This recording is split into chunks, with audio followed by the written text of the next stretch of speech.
trajetória e luta antirracista de Márcio Chagas, ex-árbitro de futebol, aspirante FIFA. Então, o Márcio ele tem 46 anos, cabe destacar aí que é pai do Miguel e da Joana, professor de educação física. Como já mencionei anteriormente, é um ex-árbitro de futebol profissional, foi inclusive aspirante FIFA. Melhor árbitro do Campeonato Gaúcho 2008, 2011, 2012, 2013 e 2014. Participou também do TEDx da Unicinos em 2019. Comentarista de arbitragem da rádio RBS, também de 2014 a 2020. E do canal TNT Esportes em 2021. Militante racista e um homem negro em movimento. E aí, Márcio, queria te passar aí a palavra para você transmitir um pouco dessa discussão com a gente aí, depois a gente faz esse debate. Muito obrigado pela sua presença aí. E a todos. Bom, primeiro eu agradeço pelo convite. Para mim é uma satisfação estar falando sobre um assunto que mexe, né, acho que com todos, que dificilmente algum brasileiro não gosta de futebol. E o futebol, no meu entendimento, ele poderia ter uma contribuição muito maior e muito mais positiva do que tem, né? Eu comecei a minha jornada esportiva. Eu vou ter que botar eu vou ter que achar aqui uma tomada para botar meu telefone para ele não descarregar. Até que volte a luz. Bom. Oi! Márcio, fique super à vontade. Aí, se você depois voltar à luz e você quiser pausar para trocar o aparelho, tá. Nós temos tempo aí, tá? Não tem pressa nenhuma. Já queria aqui dizer que tem um ex-colega seu de profissão, um colega seu, o Álvaro Quilhas está aí. Isso, que contribui com a gente no nosso programa de rádio, Óbvio Lulante, tá? Então fique super à vontade. Não se preocupe. Voltou aqui.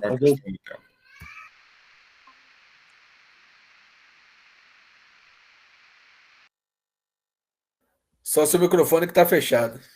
Tá, beleza, agora melhorou. Vamos lá, dá até para ligar aqui a outra luzinha também.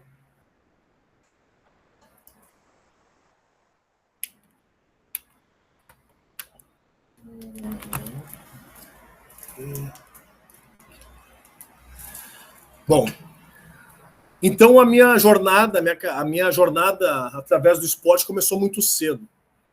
Eu tinha 7 para 8 anos, quando meu falecido pai colocou eu e meu irmão mais velho para estudar num colégio particular. E ali, com um certo receio, preocupação de que nós iríamos para um ambiente extremamente embranquecido, ainda mais no Rio Grande do Sul, o meu pai colocou eu e meu irmão mais velho para a gente fazer judô, para que a gente aprendesse a se defender sobre algumas situações que iriam acontecer no decorrer daquele ambiente escolar. Então, eu tinha 7 para 8, meu irmão tinha 8 para 9.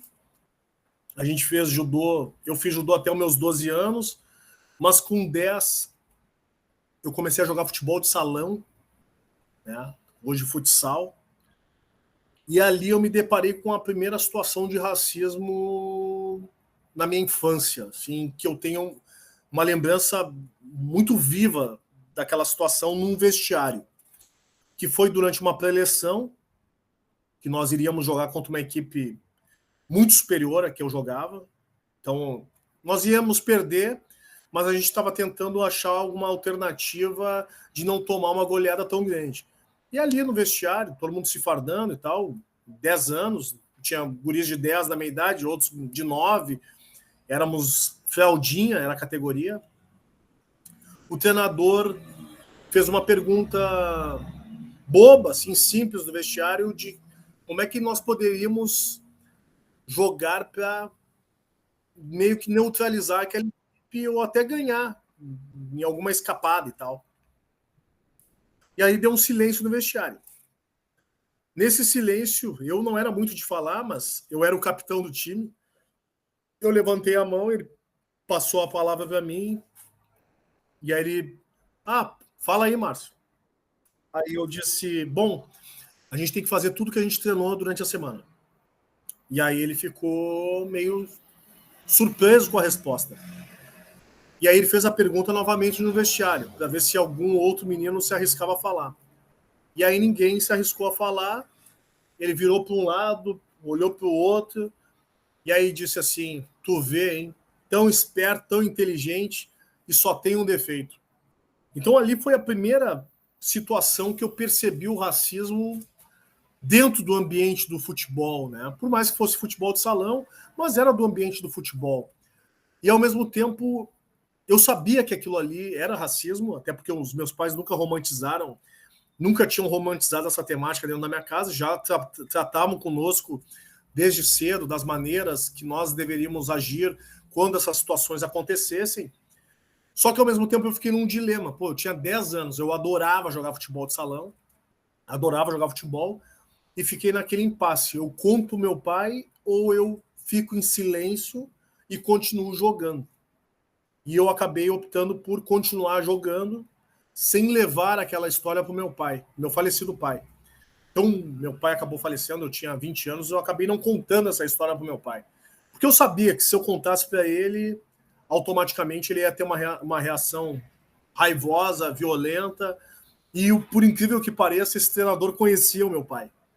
Porque o meu pai tinha sido, na década de 70 e 80, diretor de futebol de salão do Grêmio Futebol Porto Alegrense, quando o Grêmio tinha a equipe de futebol de salão naquela época, né? Depois, a última equipe que o Grêmio teve foi em 87, eu acompanhei durante aquele ano inteiro as viagens com meu pai, inclusive jogou vários atletas consagrados naquele time, como Barata, Morruga, Ortiz, PC Oliveira, e outros tantos caras que eu nem me lembro, assim, que dava gosto de assistir o futebol de salão naquela época.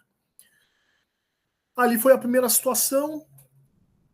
Como eu comecei a crescer bastante, com 12 para 13 anos, eu comecei a jogar basquete. E o basquete foi a modalidade que me oportunizou, inclusive, estudar numa escola como aluno bolsista no segundo grau, que eu estudei no Instituto Porto Alegre da Igreja Metodista, no IPA. E eu sou muito grato assim, ao esporte pelas portas que ele abriu para mim em termos de oportunidades. Mas, ao mesmo tempo, surgiam vários conflitos.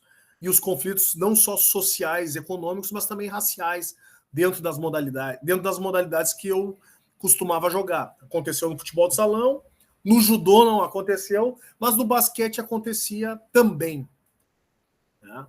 E como eu jogava num clube de origem alemã, que era a Sojipa, tinha problemas seguidos, inclusive com seguranças, que mesmo sabendo que eu treinava de segunda, quarta e sexta, se eu não levasse a carteirinha para entrar no clube, o cara não deixava eu entrar no clube. Né? Não deixava eu entrar no clube. E aí eu tinha que passar na secretaria, pedir uma autorização para poder passar na portaria, porque o segurança não deixava eu passar no clube. E em contrapartida, outros colegas meus, que também não eram sócios, mas eram brancos, entravam tranquilamente. Mas beleza, né? Era o jogo, tinha que saber jogar aquilo ali, e de certa forma eu consegui me adequar às exigências do espaço. Mas na escola, quando eu entrei como aluno bolsista no IPA, foi um outro período desafiador, porque além de ser o único atleta e aluno negro daquele segundo grau, eu era bolsista. E parecia que eu estava taxado assim na minha testa como aluno bolsista. E o bolsista não era bem aceito dentro daquele espaço, porque todo mundo pagava a mensalidade. Então parecia que eu não tinha direito a nada, de que eu era um atleta, não era aluno. Né? E foram 3 anos bem difíceis dentro dessa escola. Tanto que no meu terceiro ano, que eu acabei reprovando, eu me lembro que eu estava atrasado para entrar para uma aula de química, e estava subindo junto com outros colegas meus, todos brancos, cabeludo na época, era gurizada que ouvia rock, Skid Row, Guns N' Roses e não sei o que mais. E o professor deixou todo mundo entrar. Quando foi a minha vez, ele fechou a porta. E ficou só eu e ele do lado de fora. E aí ele disse para mim assim: olha, o ano passado eu te passei no conselho de classe por 2 décimos. Esse ano, se tu não estudar, eu não vou te dar absolutamente nada. Até porque aluno bolsista nem deveria estar aqui. Então ali eu entendi o que ele quis me dizer. O aluno bolsista não era o bolsista, era um aluno negro que estava ali. Até porque bolsista, na real, que tinha 100% de bolsa na escola, o único era eu. Né? E tinham outros alunos que tinham 40%, 30%, ou que tinham 2, 3 irmãos na escola, que daí tinham um percentual que a escola disponibilizava para que essas famílias mantivessem os seus filhos ali. E ali foi um outro impacto assim, muito pesado, porque no meu segundo semestre eu já não estava mais afim de frequentar a aula e jogava, porque eu tinha que ter um número mínimo de presença para poder jogar a Olimpíada Metodista, que acontecia sempre em outubro. Tanto que passou outubro, peguei, acho que 10 matérias de recuperação, acabei rodando em 4 e tive que repetir o terceiro ano no segundo grau. E no basquete acontecia a mesma coisa, só que quando eu jogava representando a Sojipa contra uns times da Serra Gaúcha, que era o Recreio da Juventude, um clube de classe média alta burguês de Caxias do Sul, que os atletas lá que jogavam contra mim eram extremamente racistas, que passavam o jogo inteiro, inclusive, dizendo: tua mãe é preta, deve ser faxineira ou puta, tua mãe veio no navio negreiro, tu nem sabe quem é teu pai, sabe? E coisas desse tipo, assim, vai tomar banho de clorofila. E aquilo, de certa forma, quando eu reclamava com a arbitragem, ninguém dava atenção e os caras ainda diziam: cara, não dá bola, tu tá jogando bem, estão tentando desestabilizar emocionalmente. Beleza, esses foram os conflitos da minha infância, fase de adolescência, até chegar na fase adulta. Quando eu escolho, e eu já sabia desde a minha adolescência que eu iria cursar educação física, eu começo a... Eu não tive problemas durante o período da universidade, problemas raciais. Eu tinha problemas financeiros, né, porque eu estudava numa universidade particular. Por mais que eu fosse bolsista, eu tinha que ter grana para comprar material, né, tanto livro como xerox, como passagem e tal. Então eu não conseguia observar as questões raciais dentro daquele espaço. Até porque eu transitava também. Eu entrava e saía. Na época eu estagiava em 2 lugares, num hospital psiquiátrico, que eu fazia o estágio de educação física, e num centro comunitário. Então eu estagiava de manhã e de tarde, ia para a faculdade de noite, voltava para casa, dormia, no outro dia de novo, e fazia essa dinâmica até que chegou a metade do curso, e treinava basquete também, porque eu jogava na equipe da universidade. Até que chegou a metade do curso, e eu fiquei num dilema. Eu pintou um curso de arbitragem de futebol, eu continuava gostando do futebol, por mais que eu não tivesse jogado futebol, mas eu queria estar dentro daquele ambiente.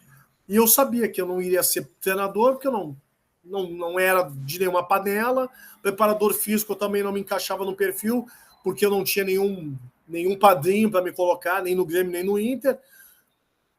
E aí eu resolvi fazer o curso de arbitragem. Né? Fiz o curso em 1999, na cidade de Santa Maria, no Regimento Malé.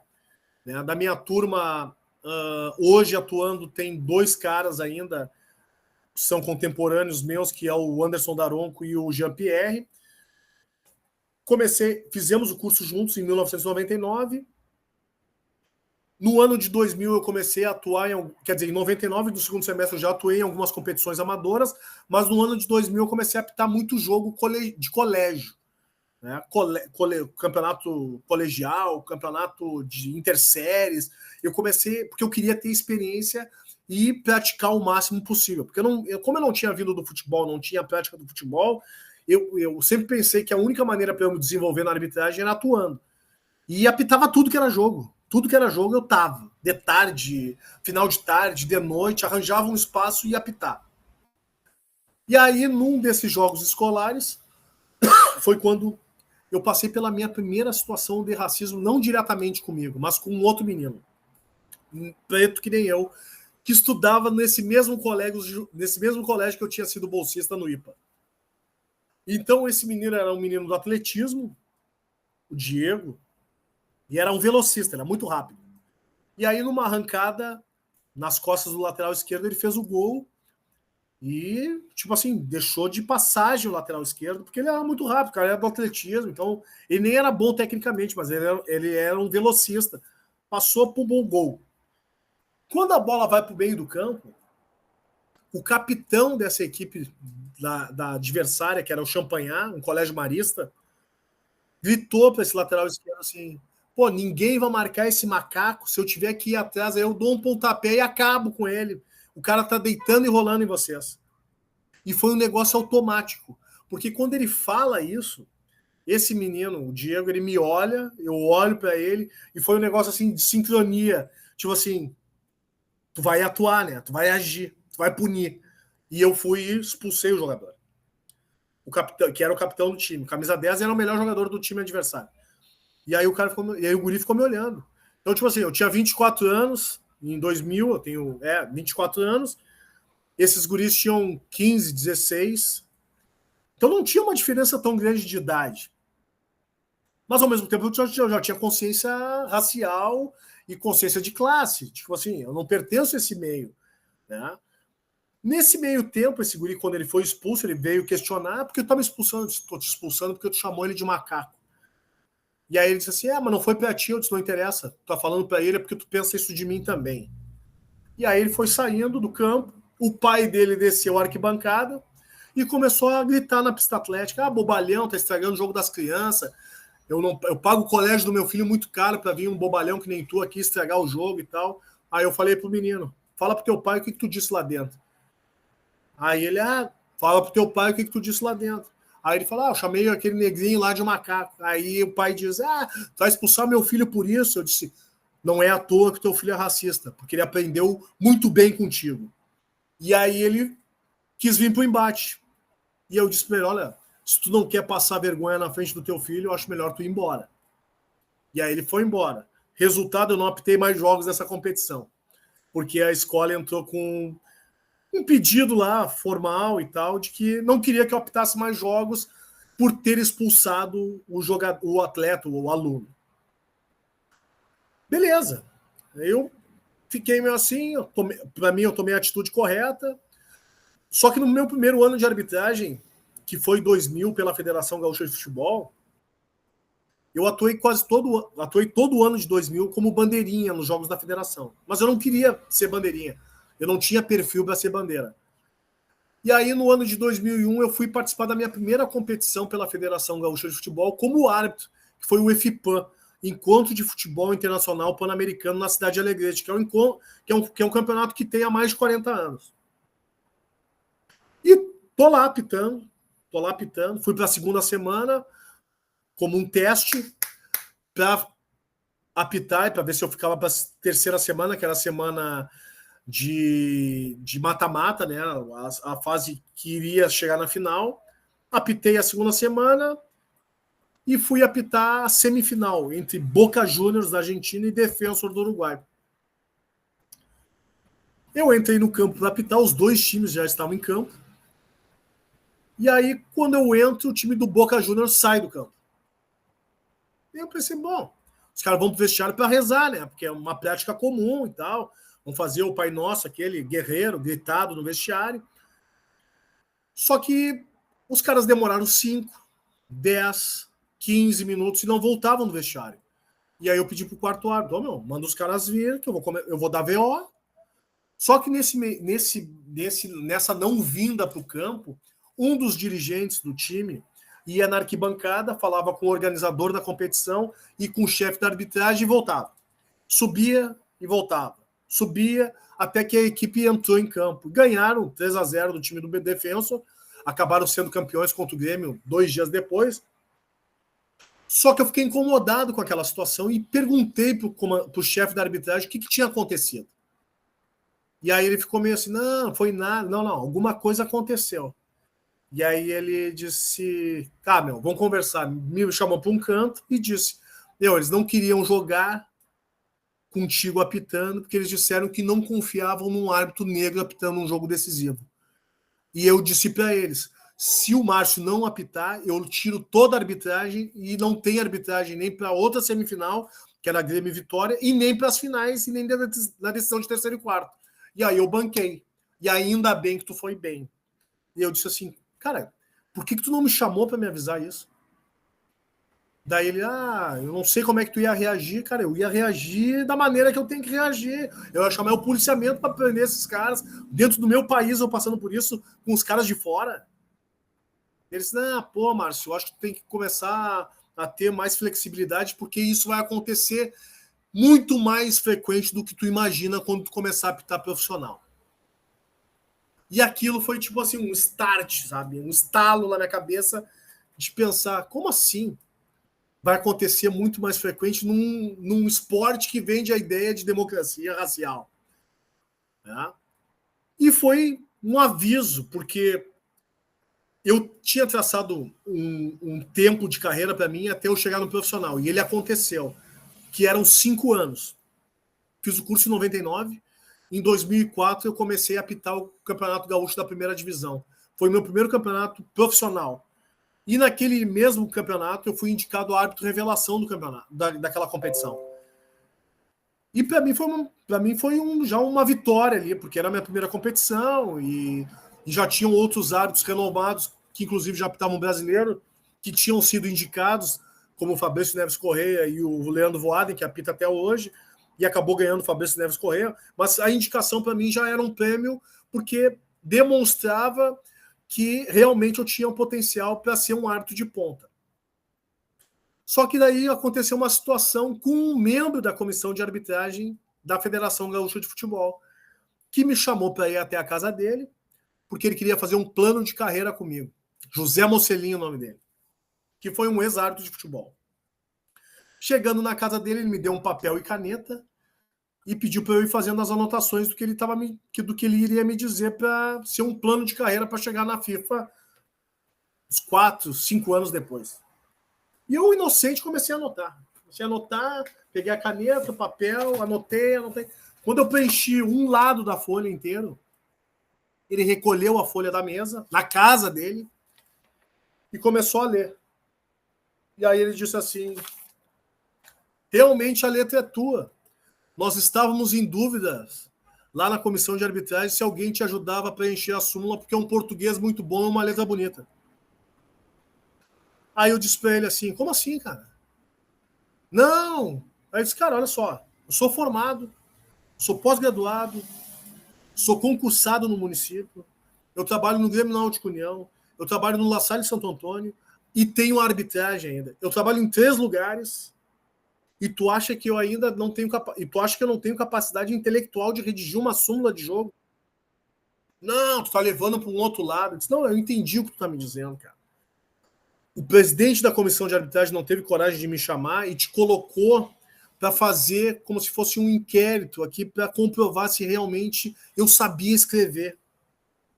E eu sei escrever, cara. Até porque a minha mãe é professora de português e o meu pai, meu falecido pai, é engenheiro. Então, tipo assim, a educação sempre foi uma prioridade dentro da minha casa. E aí ele estalou os olhos assim. Não, tu tá entendendo, tu tá levando para um outro lado. Eu disse, eu entendi o que tu tá querendo que eu prove para ti. Ali eu compreendi que, além de ser bom dentro do campo, eu tinha que ser muito melhor fora do campo. Tanto é que eu entro para a CBF em 2005 e eu só vou apitar o Campeonato Brasileiro da Série A em 2009. Sendo que em 2008 eu já tinha sido eleito o melhor árbitro do Campeonato Gaúcho. Então, assim, o processo para mim era muito mais lento do que qualquer outro árbitro. Voltando um pouco para 2004, depois desse episódio, em 2005 acontece primeira denúncia de racismo aí profissionalmente que acontece comigo num jogo na Serra, em Caxias do Sul, com o treinador da equipe do Encantado. Um jogo que não valia mais nada, era só cumprimento de tabela, jogo entre Caxias e Encantado. Eu marquei um tiro de meta, um jogo que já estava 5-0 no primeiro tempo. O técnico não gostou da minha marcação do tiro de meta, queria escanteio.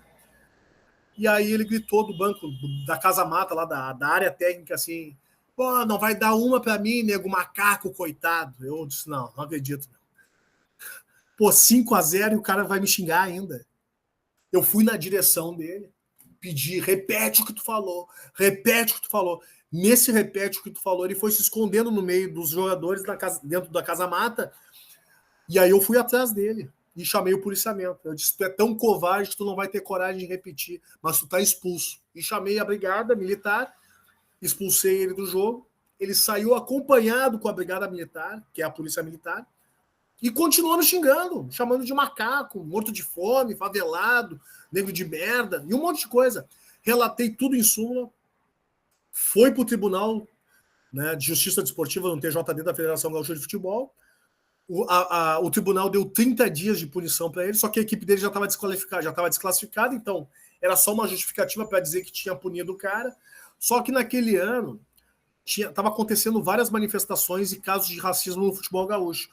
E um que ficou bem conhecido foi um caso no Juventude, em Caxias do Sul, com o Tinga. Todas as vezes que ele tocava na bola, a torcida do Juventude fazia o som de macaco, né? Aí o Alício Pena Júnior, que é aí de Minas, parou o jogo e pediu para o representante, o delegado da partida, fazer o comunicado nos alto-falantes. Se eles continuassem, ele iria relatar na súmula, e eles continuaram. Toda vez que o Tinga tocava na bola, era Fez o relato em súmula, foi para a CBF. A CBF, num primeiro momento, o STJD puniu o Juventude com a perda de 10 mandos de campo.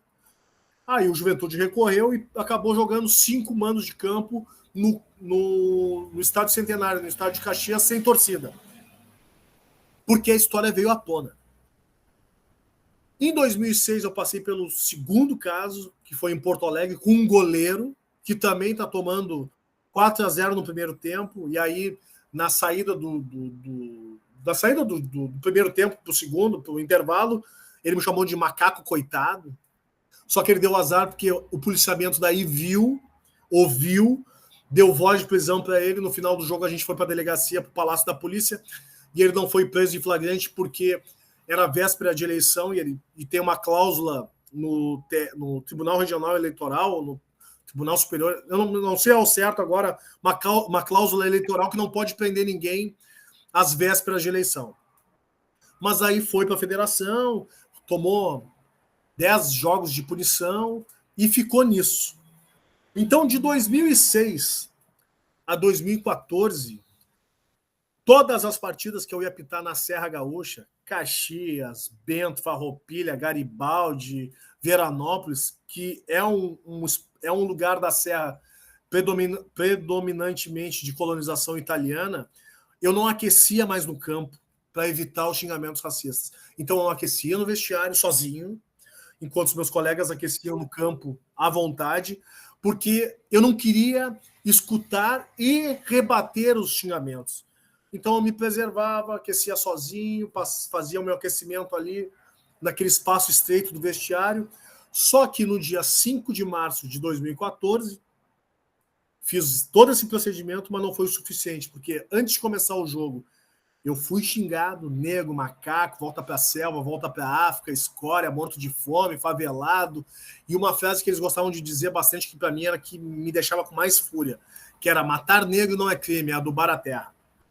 Então eu escutei isso antes de começar o jogo, no final do primeiro tempo, antes de começar o segundo tempo e no final da partida. Em todos os momentos eu estava acompanhado da Brigada Militar, que não fez nada. Então quem deveria me dar segurança simplesmente negligenciou. E quando eu imaginei assim, acabou a partida, o Esportivo ganhou o jogo, não teve pênalti, não teve expulsão, não teve lance polêmico, não teve nada. Entrei no vestiário para tomar meu banho, tomei meu banho, recebi a taxa da arbitragem, o policial perguntou: tu vai fazer a ocorrência? Eu disse: vou fazer em Porto Alegre, porque eu quero sair daqui o mais rápido possível, que eu não quero ficar nessa cidade.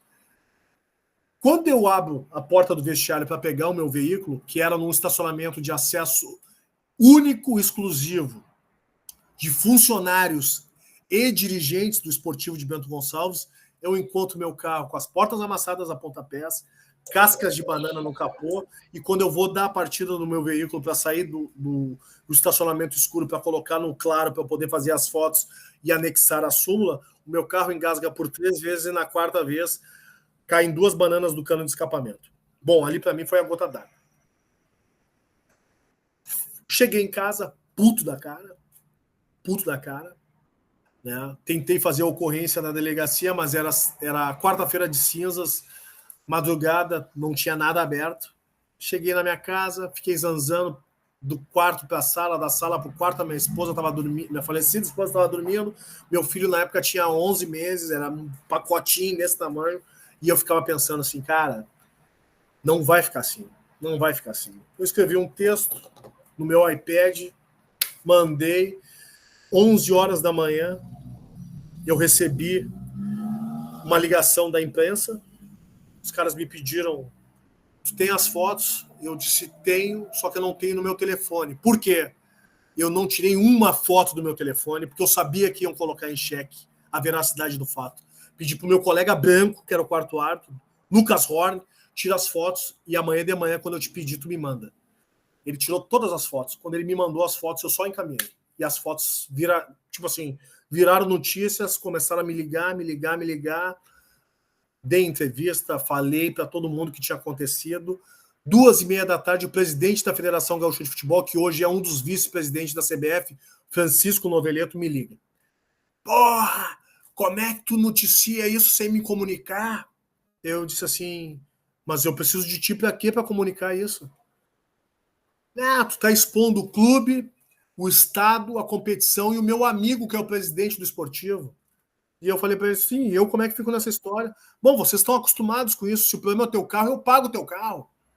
Agora tu tá fazendo uma tempestade num copo d'água, tu sabe que a tua carreira vai encerrar, né? Eu disse, não tem problema.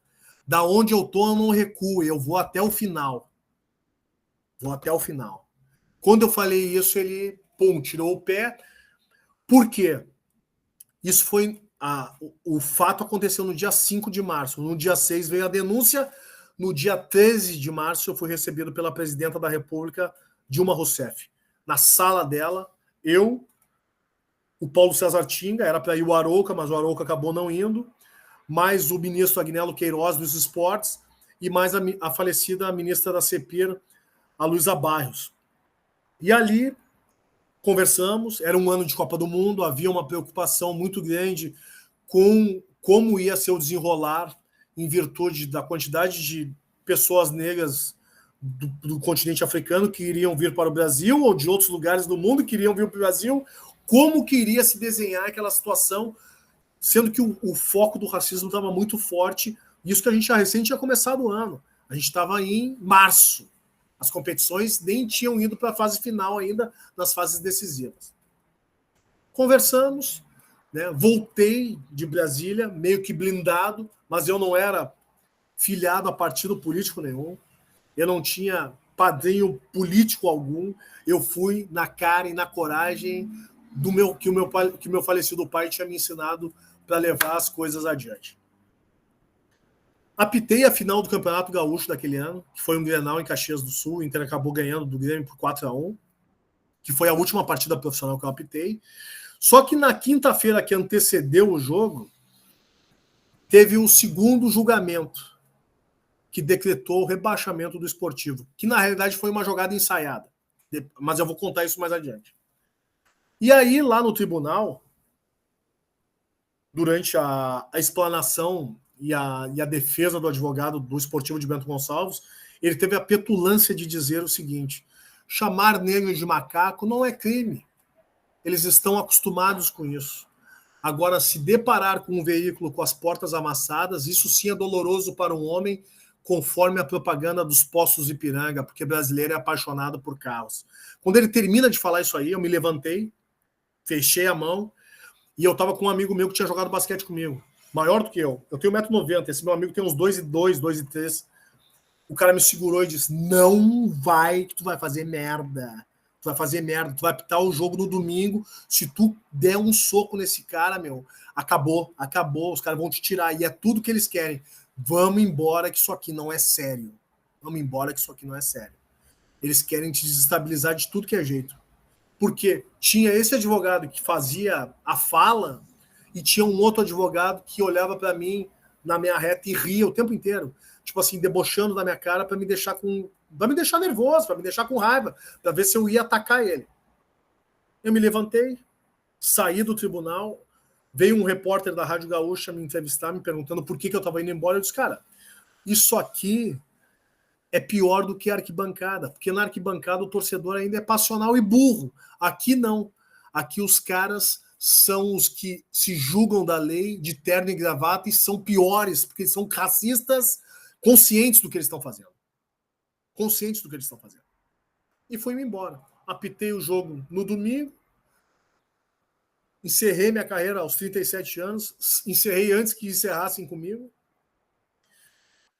E o que eu ia dizer com relação à jogada ensaiada do rebaixamento foi uma jogada ensaiada pelo seguinte: quando teve essa audiência e eles acabaram rebaixando o Esportivo, não foi pelo caso que aconteceu comigo.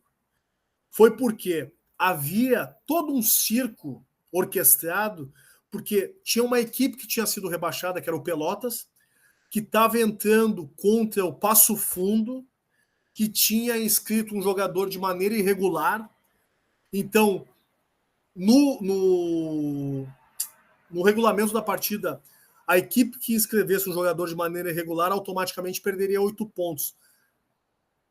E a equipe que tipo assim, tivesse algum caso de racismo, preconceito e tal, perderia 3 pontos. A jogada era o seguinte: rebaixariam depois no STJD o Passo Fundo pela inscrição equivocada desse jogador e perderia 8 pontos. O Esportivo perderia 3 pontos, ficaria 2 à frente do Passo Fundo. Só que chegou no STJD, e aí foi uma coisa que eu aprendi: quem entra com o processo tem que pagar os autos do processo. E aí chegou na hora, o juiz do STJD perguntou: bom, tá aqui o processo, eu quero saber cadê o recibo do pagamento dos autos do processo. E não tinha o recibo. Então, o Passo Fundo continuou na primeira divisão, não perdeu os 8 pontos. O Esportivo automaticamente perderia, porque no CBJD a pena máxima para crime de racismo, alguma situação dessas, é a perda de 3 pontos. E a conta veio para mim como se eu tivesse rebaixado o clube. Então eu carreguei essa conta como se fosse eu que tivesse rebaixado o Clube Esportivo de Bento Gonçalves por ter denunciado um crime que eu sofri. Então, é como a gente fala, né? O racismo no Brasil ele é um crime perfeito. Quem denuncia acaba se tornando vilão e quem comete se torna vítima. Beleza, eu saí da arbitragem. 2 meses depois eu fui contratado pela RBS TV, que é uma afiliada da Rede Globo aqui no Rio Grande do Sul. Fui apresentado em toda a programação, não só esportiva, mas também de notícias naquele dia, que foi no dia 5 de maio, dia 5 de maio de 2014. E no final daquele dia, de noite já, o gestor que havia me convidado, tinha me contratado para trabalhar na empresa, eu cheguei para ele e disse assim: vou te agradecer pela confiança e pela oportunidade que tu está me dando, mas eu vou te deixar uma coisa bem clara. Eu tô vindo para cá, mas eu não vou deixar de ser preto. Eu vou continuar lutando. E ele ficou assim: não, que isso e tal, fica à vontade. Eu disse: eu vou ficar à vontade. Porque se houver situações de racismo e eu tiver que comprar a briga, eu vou comprar a briga. Dito e feito. Não deu 2 meses, aconteceu o caso com Aranha na Arena do Grêmio em agosto de 2014. E aí fui lá eu falar durante a programação sobre o que tinha acontecido. Só que tinha um porém nessa história aí. Por quê? Nas minhas primeiras transmissões, indo como comentarista a Caxias do Sul, um ex-treinador do Juventude, o Lisca, o que eles chamam de Lisca doido, fez um chamamento à torcida do Juventude. E aí vão perder todos para o Jacone. Agora ele está como comentarista. Então ele fez um chamado para a torcida, para os caras me esperarem lá para bater em mim. E tentaram, no intervalo, invadir a cabine de transmissão para bater em mim. Cara, 2 caras tentaram entrar na cabine, deu uma confusão, segurança tirou e tal, e os caras só diziam: aí, negrão de merda, só tá aí na TV porque tu inventou aquelas histórias das bananas, morto de fome, favelado, tu deve morar lá na Restinga, traficante, não sei o quê. Cara, a RBS não me proporcionou as imagens para eu para que eu pudesse processar esses torcedores, né? Fez um acordo com o Juventude de que nas transmissões que acontecessem por lá, nas primeiras fileiras abaixo da cabine de imprensa, ficassem os familiares dos jogadores de futebol, mas não foi o suficiente, porque todo jogo por lá era xingamento racista, tentativa de entrada na cabine, até que em 2019 o UOL me procurou, porque soube de uma denúncia que eu tinha feito, fizemos uma matéria, né? E o título da matéria é Matar Negro Não é Crime, que foi top trends no Twitter naquele dia, no dia 30 de abril de 2019. Ali, né, quando saiu a matéria, eu pensei, bom, agora eu estou demitido. E começou a se desenhar minha demissão na televisão a partir daquela matéria, porque o meu gestor ficou puto comigo, né? Tanto que ele me chamou no mesmo dia, de tarde, para ir lá conversar com ele, me perguntou por que a matéria havia saído numa concorrente e não na empresa, não no Globoesporte.com e tal. E eu disse para ele que tu está preocupado com o conteúdo que saiu com uma outra empresa, ou tu está preocupado porque saiu com uma outra empresa, ou tu está preocupado com o conteúdo? Não, eu estou preocupado porque saiu com uma outra empresa. Eu disse, bom, o conteúdo, várias vezes tu poderia ter noticiado aqui, tu nunca te interessou em fazer a matéria. Então a culpa não é minha, até porque tu nunca levou a sério essa temática. Ele disse, então tu tá dizendo que a gente não é parceiro? Eu disse, parceiro para contar piada é uma coisa, agora para levar e tratar um assunto a sério, não. Tá? E ali ele começou a meio que me escantear, assim, foi me tirando aos poucos da programação. Foi cada vez mais escassa a minha participação tanto no Globo Esporte, como no Bom Dia Rio Grande, e até mesmo no site do Globo.com, até que chegou no final de 2019, novembro, eu participei de uma redação Sport TV com o Marcelo Barreto, era eu, Marcelo Barreto e o Paulo César Oliveira, para falar sobre a questão da consciência negra, né? E principalmente da questão da arbitragem. Aí terminou a programação, esse meu ex-gestor me chamou e disse, no final de 2020,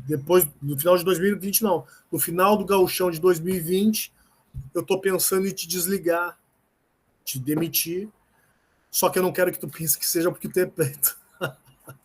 Aí quando ele falou isso aí, eu disse, cara, já tá justificando uma coisa que, tipo assim, é do teu pensamento. Ele, não, tá, porque eu já tô vendo no jurídico uma outra maneira de te contratar depois, mas como PJ. Aí eu perguntei para ele assim, tu não tem que perguntar e conversar com o pessoal do jurídico, tem que perguntar para mim se eu quero voltar. E eu não quero voltar. No momento que tu me demitir, eu não vou querer voltar. Não, mas tu vê e tal, de repente tu, num outro momento, porque o teu salário é alto. Eu disse, cara, eu sei porque tu tá querendo me demitir, mano. Tá querendo me demitir porque eu tô levantando uma bandeira aqui e vocês não estão a fim de comprar. E não vão comprar.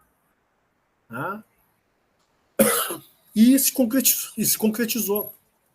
Só que se concretizou de uma maneira meio confusa, porque ele me deu férias eu já tinha saído de férias em dezembro de 2019, em março de 2020 ele me deu férias, e aí eu disse, bom, quando eu voltar eu já estou demitido.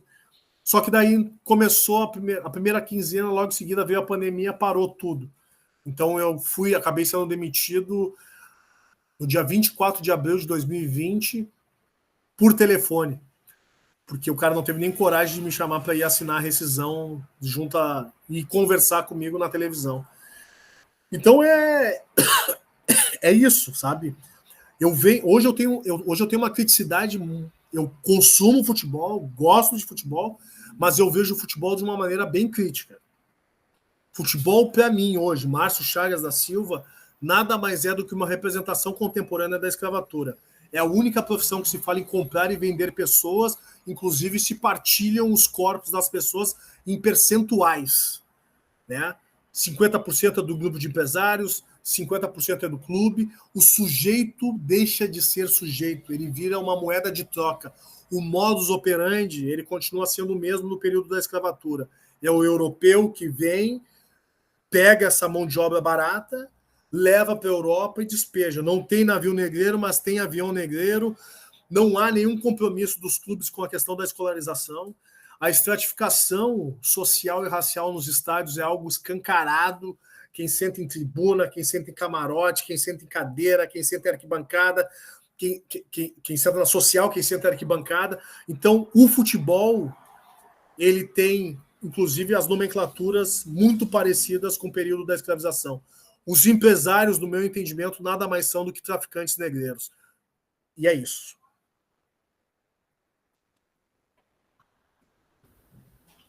Pô, Márcio, obrigado pela partilhar com a gente aí sua trajetória de vida. E aí abrir para as inscrições. Primeiro inscrito aí é o Silvio, depois sou eu.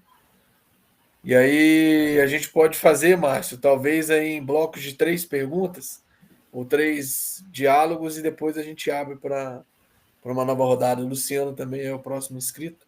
Vai lá, Silvio. Primeiro, Márcio, assim, mais uma vez obrigado, né?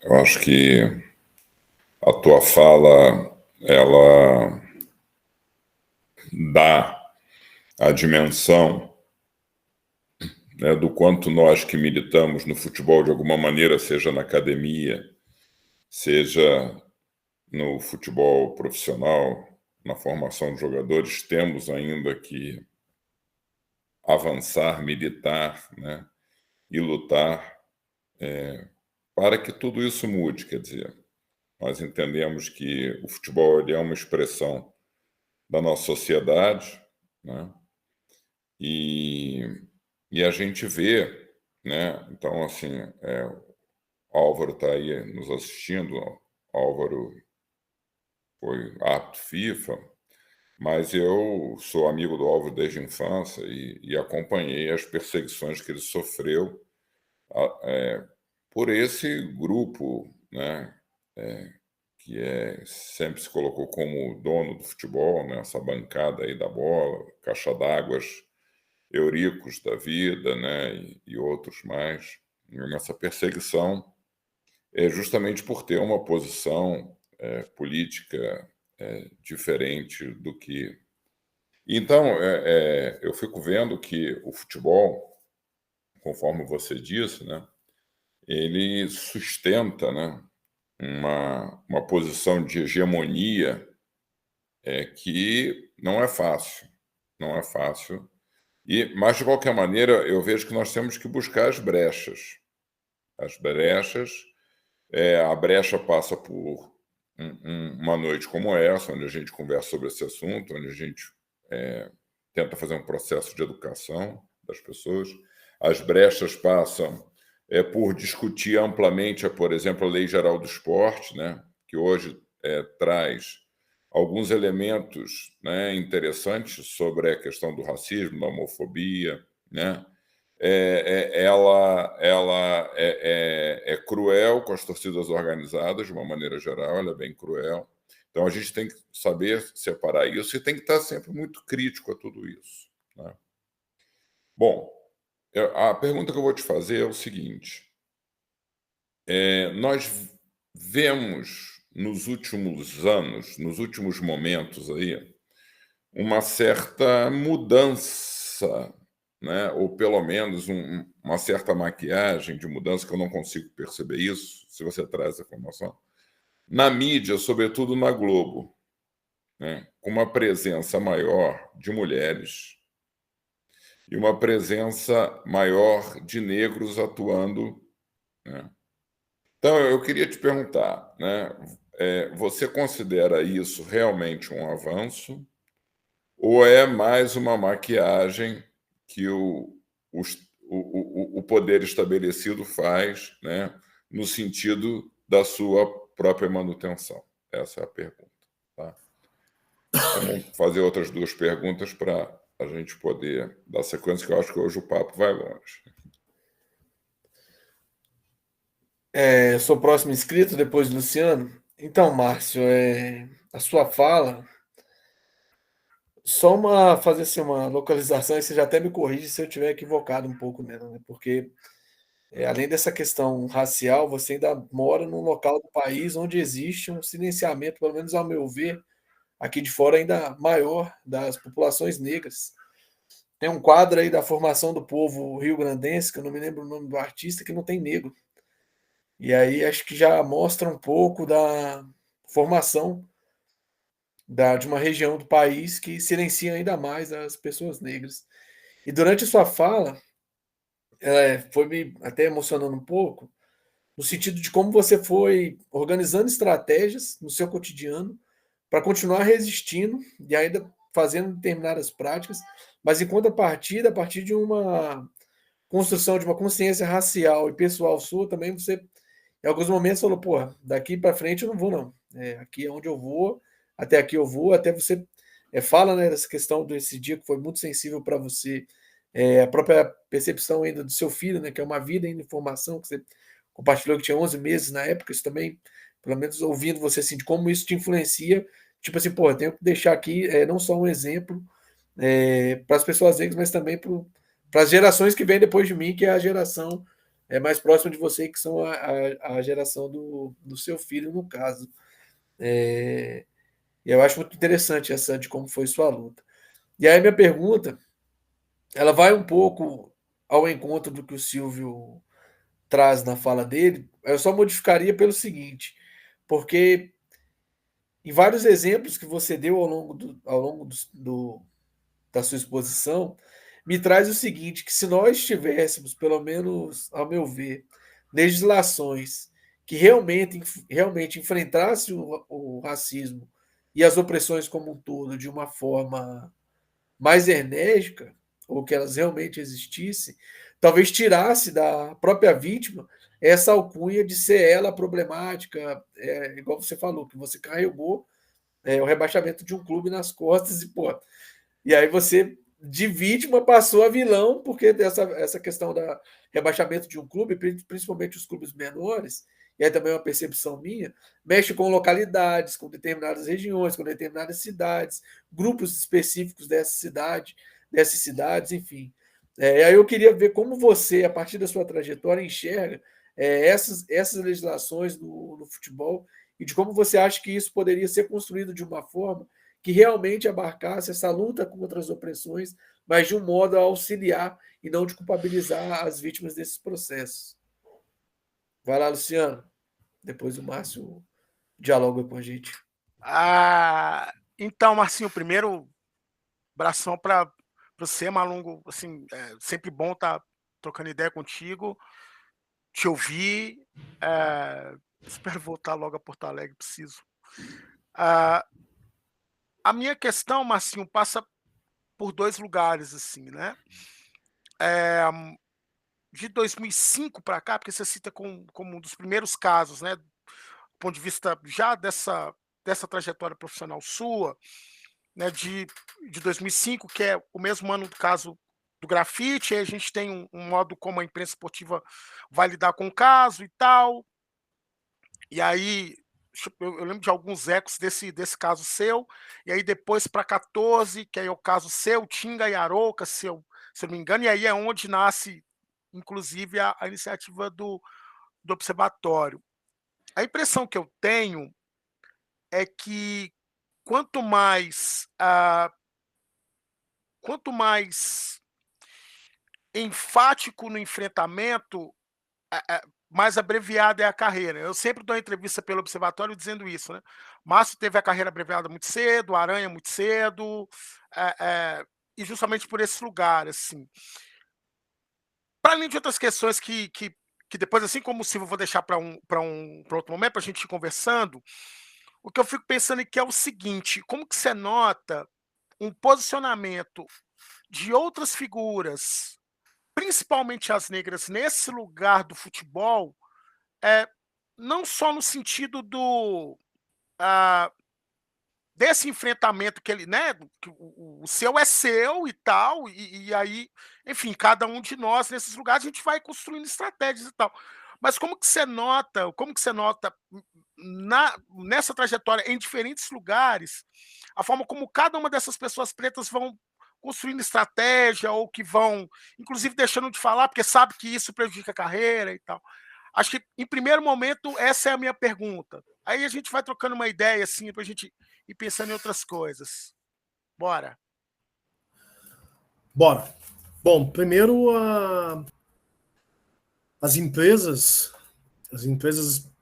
e as empresas de comunicação, principalmente as esportivas no Brasil, no meu entendimento e pela experiência que eu tive aqui pela região sul, na realidade é um preenchimento de cota para justificar que há uma possibilidade de colocar algumas pessoas neles, mas ao mesmo tempo que mantenham um discurso alinhado com a empresa. No momento que ela tiver um discurso que fuja, né, do que a empresa acredita que possa ser aceitável, já vira uma peça de descarte. E automaticamente já vai ter uma outra pessoa preta para buscar e colocar. E aquela que foi punida já vai ser usada como um exemplo. Ó, se tu tiver a linha daquele, tu não vai te manter. Né? Então as empresas, no meu entendimento, elas têm usado dessa estratégia. Ah, tem mais do que já teve em anos anteriores? Óbvio, tem mais do que já teve.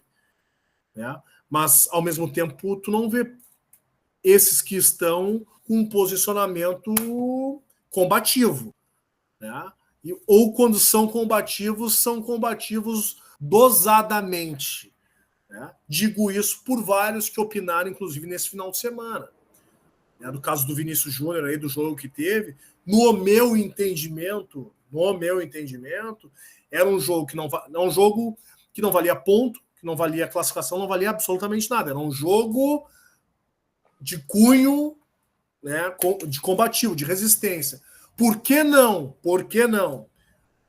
Roger Machado como técnico da seleção, representando uma negritude num espaço de comando.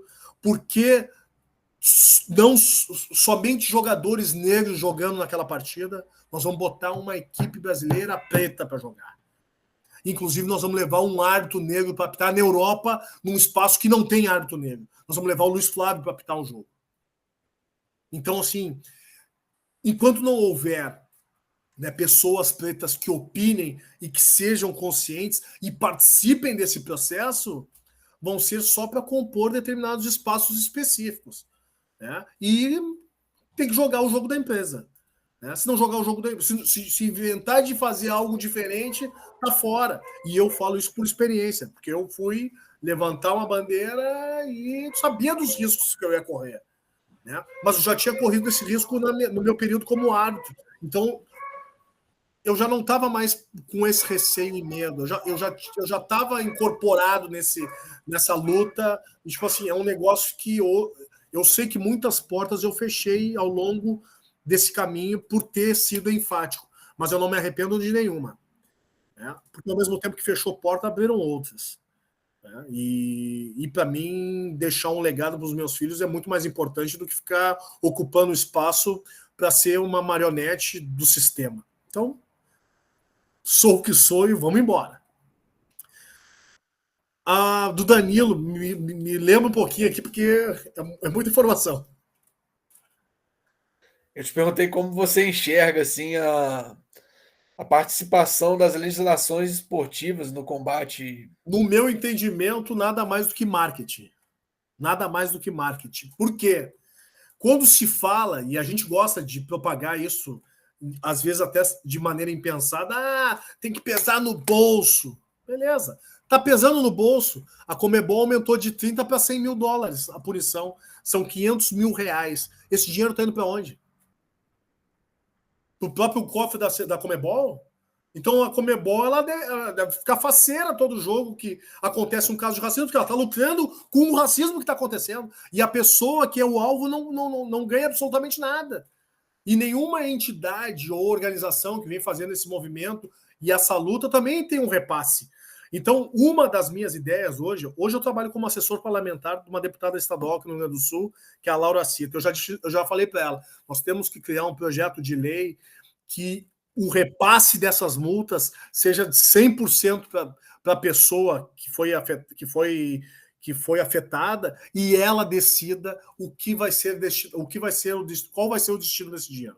Se o dinheiro vai ser destinado para uma organização, se o dinheiro vai ficar com ela, porque ela também tem direito a esse dinheiro, a essa multa. Então, tipo assim, que esse repasse seja para a pessoa que sofreu o crime. Né? Do contrário, é só chover no molhado. Vai ter punição, é 30 mil, é 100 mil, mas não efetivamente, além da punição financeira, quais são os trabalhos que estão sendo feitos com os torcedores, com os jogadores, com os dirigentes. E normalmente as manifestações racistas, elas partem dos espaços nobres dos estádios. Não são das torcidas organizadas. Óbvio que tem as torcidas, e eu sou super favorável à torcida organizada, que é marginalizada nesse contexto, principalmente pela imprensa, a imprensa esportiva brasileira, que gosta de bater nas torcidas organizadas. Mas eu sou favorável. Acho que são os caras que realmente, óbvio que extrapolam em determinados momentos, mas são os caras que movimentam o futebol em sua grande maioria. Agora, com relação ao Luciano, que eu também me esqueci da pergunta, me dá um... Só para lembrar aqui, Marcinhos, meio que você já tocou nisso, mas assim, como que você nota essas estratégias de posicionamento de figuras pretas que estão no futebol? Assim? Infelizmente, meu irmão, nesse processo, né, do futebol ser uma representação contemporânea da escravatura, a questão da educação e da escolarização ela é deixada de lado. E aí não tem como eu não fazer uma relação, por mais que eu não goste de citar os Estados Unidos, né, num processo de formação de atleta, lá os caras têm um modelo ideal que não vai funcionar aqui, porque não há esse movimento, e também a educação no Brasil, ela é uma perpetuação, ela é um projeto de perpetuação de poder da burguesia, da classe média alta da burguesia. Por que eu digo isso? Porque se os próprios atletas pretos e pobres não têm consciência tanto racial como de classe social, esses caras vão se silenciar. Né? Uma das coisas que vem acontecendo agora, que é as denúncias e as participações dos atletas nas manipulações de resultados, né? E está caindo nas costas dos caras, né? Quando diz assim, pois é, a questão ética e moral, isso é uma coisa que vem de casa. Só que como assim vem de casa se esses caras são entregues com 11, 12 anos e passam a partir da sua infância debaixo das arquibancadas, sendo orientados por treinadores, diretores, empresários, dirigentes. Então, tipo assim, quem orientou esses caras para serem manipuladores de resultados são esses caras. Não foram as famílias deles, porque eles foram entregues pelas famílias. Inclusive está saindo nas matérias aí e sendo enaltecido, que vai atrás do sonho com 11, 12 anos. Com 11, 12 anos, as crianças têm que estar na escola. Não é sendo entregue para um clube porque tem 3 refeições garantidas e é um sonho para ser um jogador de futebol. Não! Né? Então, assim, o processo ele está todo equivocado. Ele está todo equivocado porque só se visa o lucro, só se visa o negócio, só se visa a transferência, só se visa dinheiro. Não é formação de pessoas, é formação de dinheiro. É quanto eu vou lucrar. É como se injetasse lá um monte de hormônio no boi e fortalecesse ele para vender de uma vez. Então, quanto mais cedo, melhor. Né? Por que eu falei aquela relação e faço essa analogia da história, da questão da historicidade com o futebol, a analogia do período da escravização com o futebol? Porque não mudou nada. Não mudou nada. Mudou nada. O empresário de futebol, ele nada mais é do que um atravessador. É o cara que vai receber o contato de um europeu. Cara, eu preciso de 5 jogadores. Tá? Eu quero 5 jogadores da faixa etária de 12 a 15 anos, preto de preferência, que a família é pobre, não vai encher o saco, que seja pobre e alto, magro, característica assim, assim, assim. Bom, eu não tenho, mas eu tenho o Luciano, que de repente tenha. Luciano, tu tem aí? Eu tenho. O Silvio, tu tem aí? Tenho. Danilo, tu tem? Tenho. Marina, tu tem? Tem. Pum, fechou meu pacote. Já vai a carga fechadinha, manda embora, todo mundo faturou um pouquinho e era isso. Esse processo de elitização dentro do futebol brasileiro, quer dizer, não brasileiro, mas mundial, é exatamente isso. Para uma pequena fatia burguesa, né, poder faturar mais e mais em cima desses jogadores. E aí, automaticamente, esses jogadores eles não vão querer se manifestar. Porque, pô, o cara tá ganhando, tá com um empresário, que sua grande maioria são pessoas brancas, que vão adotar um discurso de meritocracia. O cara vai adotar o mesmo discurso do cara. Tá? Ele tá acostumado a andar no final de semana de lancha, ir pra mansão do cara, andar num carrão e achar que aquela é a vida que ele vai também ter mais adiante. Só que, ao mesmo tempo, é uma ilusão. Porque se ele não der o retorno, ele vai virar uma peça de descarte. E quando ele virar a peça de descarte com 20, 22 anos, ele vai olhar para trás e dizer, pô, meu, eu estudei até a 5ª série. O que eu vou fazer agora?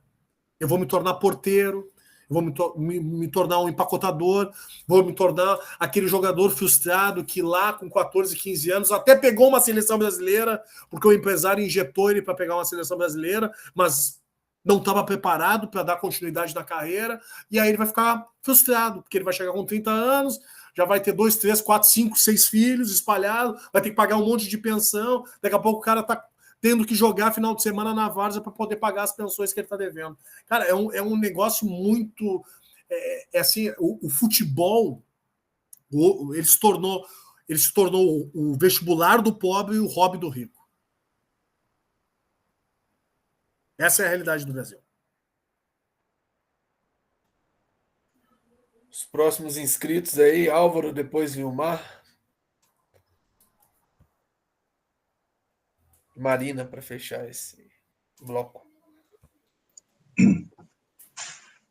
Boa noite aí a todos e a todas que estão participando, em especial aí o Márcio Chagas, né, companheiro aí de arbitragem durante um bom tempo. Eu não poderia deixar de me pronunciar. Eu vou pedir desculpas aí ao Márcio e aos demais, porque daqui a pouco eu tenho uma missão aqui doméstica para cumprir, né? E não vou poder continuar.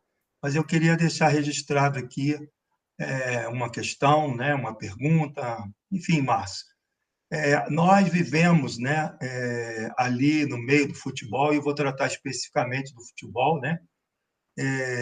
E a gente conhece muito bem o quanto o futebol, né, é reacionário, né, é elitista, preconceituoso, né, enfim, sobreviver no meio do futebol, né, com algum senso crítico não é pouca coisa, não. Me desculpem, né, a falsa modéstia. Mas, então, Márcio, assim, algumas coisas já foram faladas aqui nas perguntas. Eu vejo assim, né, eu acho que a gente precisa, né, de um movimento, realmente um movimento, né, que tem aquela coisa, né, não basta ser antirracista, né, tem que mostrar que é antirracista, né. Claro que os negros, né, vamos dizer, têm a frente desse movimento, né, mas eu acho que é preciso também que os brancos, né, sejam envolvidos por isso, né, pelo menos os brancos, né, de boa vontade, né? Vamos combinar, né? A gente não pode deixar esse movimento na mão só de vocês, né, homens e mulheres negros e negras desse país. Então, assim, vindo aí você falar as perguntas, né? Agora, por exemplo, esse movimento que os jogadores fizeram aí recentemente, né, de ficar ajoelhado, de fazer o símbolo, né, e tal, beleza, né? Mas tem muita coisa aí que, como você já disse, isso fica, vamos dizer, quase que num nível puramente midiático, não é isso? Mas não atinge a raiz da questão. Então, acho que a gente está precisando, né, realmente de um movimento. Eu acho que você é uma liderança, Márcio, no meio do esporte, né, no meio do futebol, mas a gente precisa fazer as pessoas saírem, né, desse comodismo aí, né, igual aí o cara da Globo lá, nem preciso dizer o nome aí, esses aí que vivem nas transmissões, né, Então virou uma modinha, né? O cara chega ali na transmissão, esse negócio de racismo é um absurdo e tal. Tá bom, isso aí é mole de fazer, né? O complicado é você enfrentar os caras que fazem o racismo, não é isso? Enfrentar, ir para cima, né? Vejam, o caso das mulheres árbitras, né? As mulheres árbitras negras, então, coitadas, né? Basta ver quem apita no futebol brasileiro, basta ver a cor das árbitras no futebol brasileiro. Também vamos falar sério, né? Vamos combinar, né? É preciso ser muito bobo, né? Ou muito ingênuo, né? Para achar que ali tem uma democratização. Então, assim, a gente tem que ir para cima, né? Eu não sei como, né? Como fazer isso, mas eu acho assim que nós precisamos de fato enfrentar, né?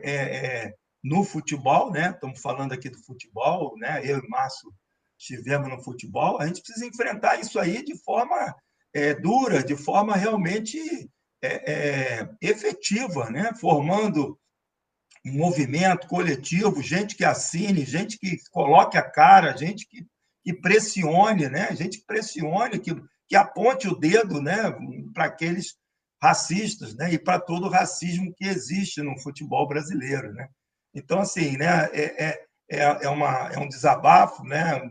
É uma questão, Márcio, eu deixo aqui para você refletir, né? Dessa necessidade, né? Da gente sair, vamos dizer, desse estágio, né?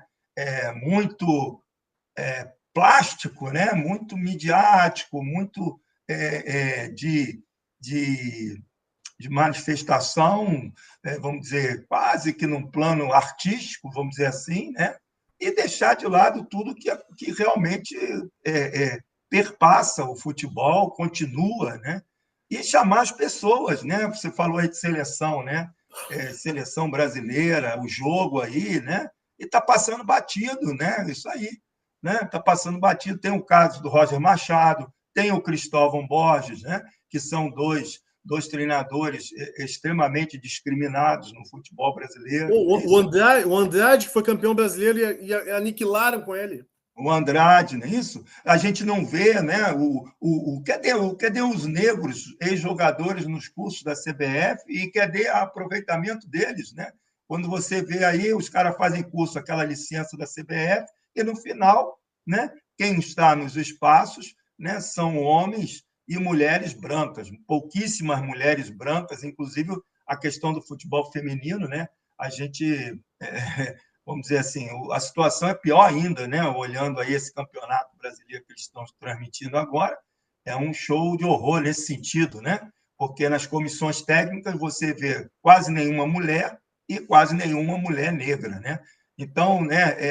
E lembrando, né? Lembrando, por exemplo, questão tanto dos árbitros quanto dos treinadores, né?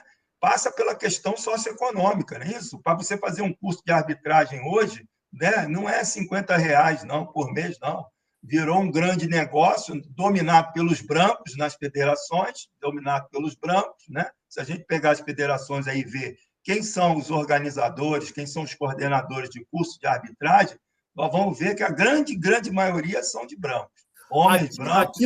Aqui no Rio Grande do Sul, para tu ter uma noção, Kelly, o chefe da arbitragem não foi árbitro, e ele está quase 20 anos, está há 20 anos comandando a arbitragem, depois que o Noveleto assumiu e tirou o José Luiz Barreto, colocou esse amigo dele, que era um ex-presidente de um clube, assumiu a função de chefe de arbitragem, e o cara está há 19 anos ocupando o cargo, o cara que nunca entrou num campo, nunca vestiu um calção, nunca tomou decisão escorrendo suor, com a cachorrada em volta.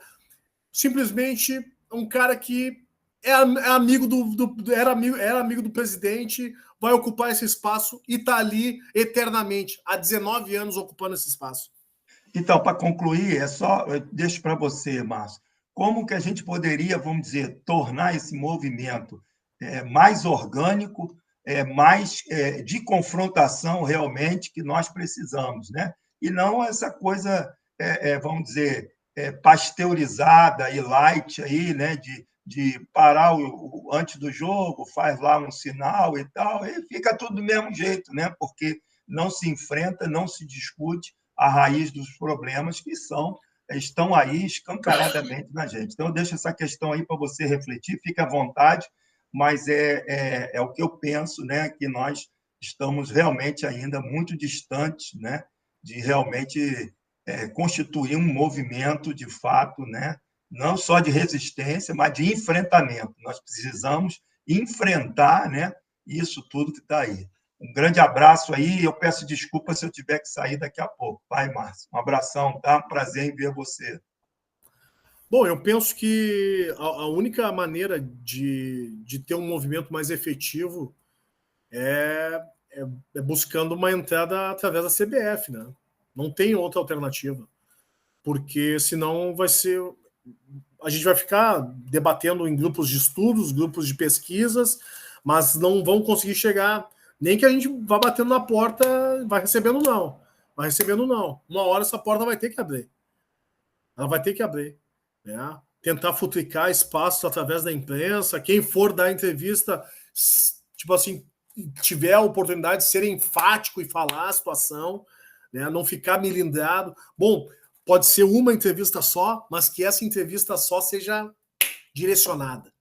Ah, não vamos chamar mais... Paciência, é do jogo, né? E quem vem desse meio do futebol, né? E a gente vem ali, eu, Quelhas, o professor Arilson, que está aqui também, que vem desse meio da arbitragem, que é um espaço extremamente opressor. A arbitragem brasileira é opressora total, sabe? Eu me lembro até hoje, o primeiro jogo profissional que eu fui apitar foi em Salvador, que foi Vitória e Corinthians em 2009. A orientação do comandante da arbitragem para mim foi: vê se vai lá e não faz merda. Sabe? Vê se vai lá e não faz merda. Tipo assim, cara, eu tô indo pro meu primeiro jogo profissional da Série A do Campeonato Brasileiro, o meu chefe de arbitragem me fala isso. Sabe? Óbvio que eu já tinha vivenciado inúmeras, esporte, já tinha jogado basquete, já tinha jogado futsal, já tinha apitado Série B, Série C, Série D, tudo. Então, tipo assim, aquilo ali para mim, óbvio, poderia ser um tiro no pé, porque ao mesmo tempo que ele me dissesse aquilo ali, eu poderia ter me afundado, mas aquilo ali me serviu de combustível para eu dizer, cara, vou lá e vou calar a boca desse cara, porque é a chance que eu tô esperando. Então, tipo assim, é um dever-favor constantemente, né? Dever-favor constantemente. E aí eu trago uma outra reflexão e uma lembrança em cima do amadorismo que são esses comandantes de arbitragem, principalmente. Em 2010, eu já vinha numa sequência super boa de jogos e de uma hora para outra eu deixei de ser escalado. E aí passou uma semana, 2, 3, um mês fora, e eu tinha ido bem no último jogo que eu tinha apitado, até que me chamaram na federação para me perguntar: sabe por que tu tá fora? Eu disse: não sei. Porque tu é antissocial. Eu disse: antissocial? Tu não teve escalado num jogo da Série A esses tempos aí, lá em Campinas, Guarani, Ceará? Eu disse: sim. Tu ligou para o presidente? Eu disse: não, eu liguei para a Helenice, que era a secretária da presidência. Eles disseram que não era para ligar para a presidência. Mas o presidente não gostou, que ele acha que tu é uma andorinha que quer fazer o verão sozinho. Eu disse: não, só um pouquinho, meu. E tu vai me deixar de fora da escala por isso? Um mês? Enquanto eu não pedi a benção e mandei um e-mail dizendo que eu tinha me reunido com a minha comissão para pedir desculpas para ele, eu não voltei à escala. No dia que eu mandei o e-mail, no outro dia eu concorri na escala, na quarta-feira eu estava apitando no Maracanã, Fluminense e Palmeiras. Então, para vocês terem uma noção de como funciona isso. Sabe? Não assim, eu tenho o poder. Eu dito como vai ser. E se tu não jogar conforme eu quero, tu pode ser bom, mas quem manda sou eu. E se a gente for analisar o contexto do futebol, quem são os presidentes das federações? O que esses caras têm? O que esses caras contribuíram no esporte em si, independente do futebol? Mas assim, qual é a contribuição que esses caras tiveram do esporte? Ou numa pesquisa, ou numa sala de aula, ou numa universidade? Nada. Porque o futebol é uma terra de barões que dominam. É como se a gente voltasse no período da escravização e tivesse lá os tais coronéis. São coronéis que tomam conta do futebol brasileiro. Os caras que não têm o mínimo de conhecimento. Olha o que são os últimos presidentes da própria CBF. Presos os caras. Presos, os caras que, inclusive, quando a gente fazia curso na Grande Acomari, não é, Arilson? Tinha que chamar os caras de doutor Ricardo, doutor fulano, doutor do quê, cara?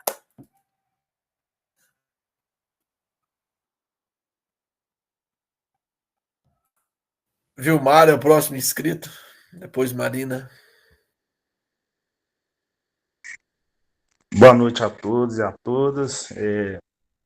Márcio, você citou a questão social aí, e levando, né, para a ideia funcionalista, né, e vendo a sociedade como um corpo humano, a pergunta que eu faço é se você vislumbra algum remédio, né, para curar ou tratar essas doenças aí relacionadas ao racismo que vem acometendo aí os negros, né, e as negras, né, da nossa sociedade. Eu só vejo uma modificação no momento que tiver um equilíbrio e uma equidade nesses espaços de poder. Do contrário, a gente vai ficar batendo, dando soco em ponta de faca. Enquanto não tiver dentro desses espaços, nas federações, na confederação, um equilíbrio, cara, se a gente mora num país que tem 56% da população autodeclarada negra, o mínimo que tem que ter dentro desses espaços, no mínimo 40%, 45%, porque o correto seria 50-50. Mas assim, vamos botar 60-40, mas que tenha 60-40. Né? Enquanto for 95-5, o preto que eles pegarem para botar ali no lado deles para ocupar esse espaço, se ele não jogar o jogo de quem está comandando, ele não vai durar, ele não vai ficar. Tá? A mudança só vai acontecer realmente quando houver essa equidade nos espaços de poder de decisão. Do contrário, o próprio presidente da CBF atual, que se autodeclara negro, cara, dá para ver que ele está sozinho ali. E por melhores ideias que ele tenha, dá para ver que ele não consegue avançar também, porque ele também está com medo de alguém tá daqui a pouco puxando a cadeira e dar uma derrubada no cara. Então ele não, eu no meu entendimento não soube nem ele se cercar. Mas aí tem uma outra questão, que é a questão política dos vice-presidentes da CBF, que eu acho que são 27 vice-presidentes também. Então, cara, é um antro. E somente através da política é que a gente vai conseguir mobilizar para que haja uma mudança. Do contrário, esses espaços que são privados, vai ser muito difícil de colocar alguma legislação que modifique alguma coisa. Eu só vejo através da política uma transformação, não só no futebol, mas em todos os espaços do esporte. É um negócio até meio louco de pensar, né? Pô, imagina quem é que vota para a presidência de um COB no Brasil. Cara, são presidentes e não ex-atletas olímpicos que contribuíram quase que uma vida inteira. Os caras não têm direito a voto. Não tem direito a voto. O cara passa 20, 30 anos se dedicando ao esporte e ele não pode escolher o presidente do COB no Brasil. Né? Vai lá um presidente da federação, um qualquer, que foi eleito ali por jogadas políticas, vai lá e é o cara que vai escolher quem vai ser o representante dos atletas olímpicos de 4 anos.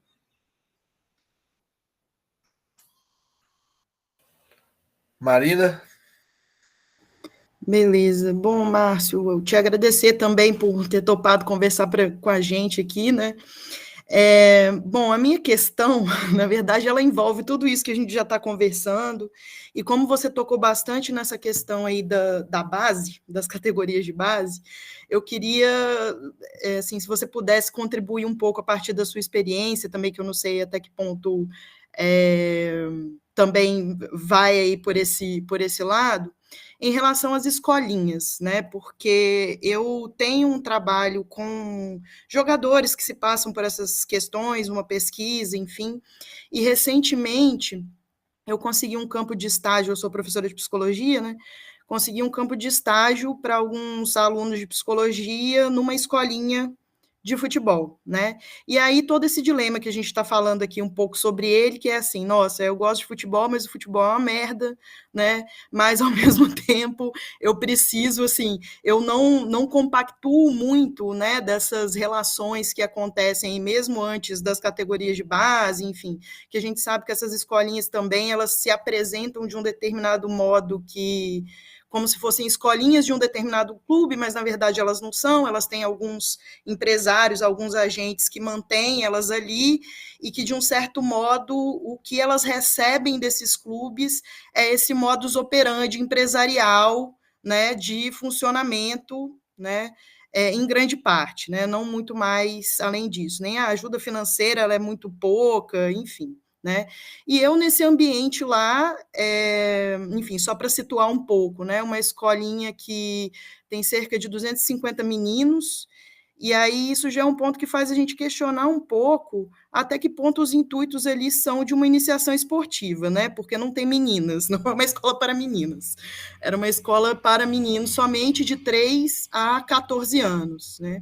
E uma das primeiras coisas que me chamou muito a atenção nesse lugar é que era uma escolinha de meninos brancos, praticamente. A primeira vez que eu fui lá, falei assim, nossa, né, assim, eu nunca vi uma escolinha tão branca, né?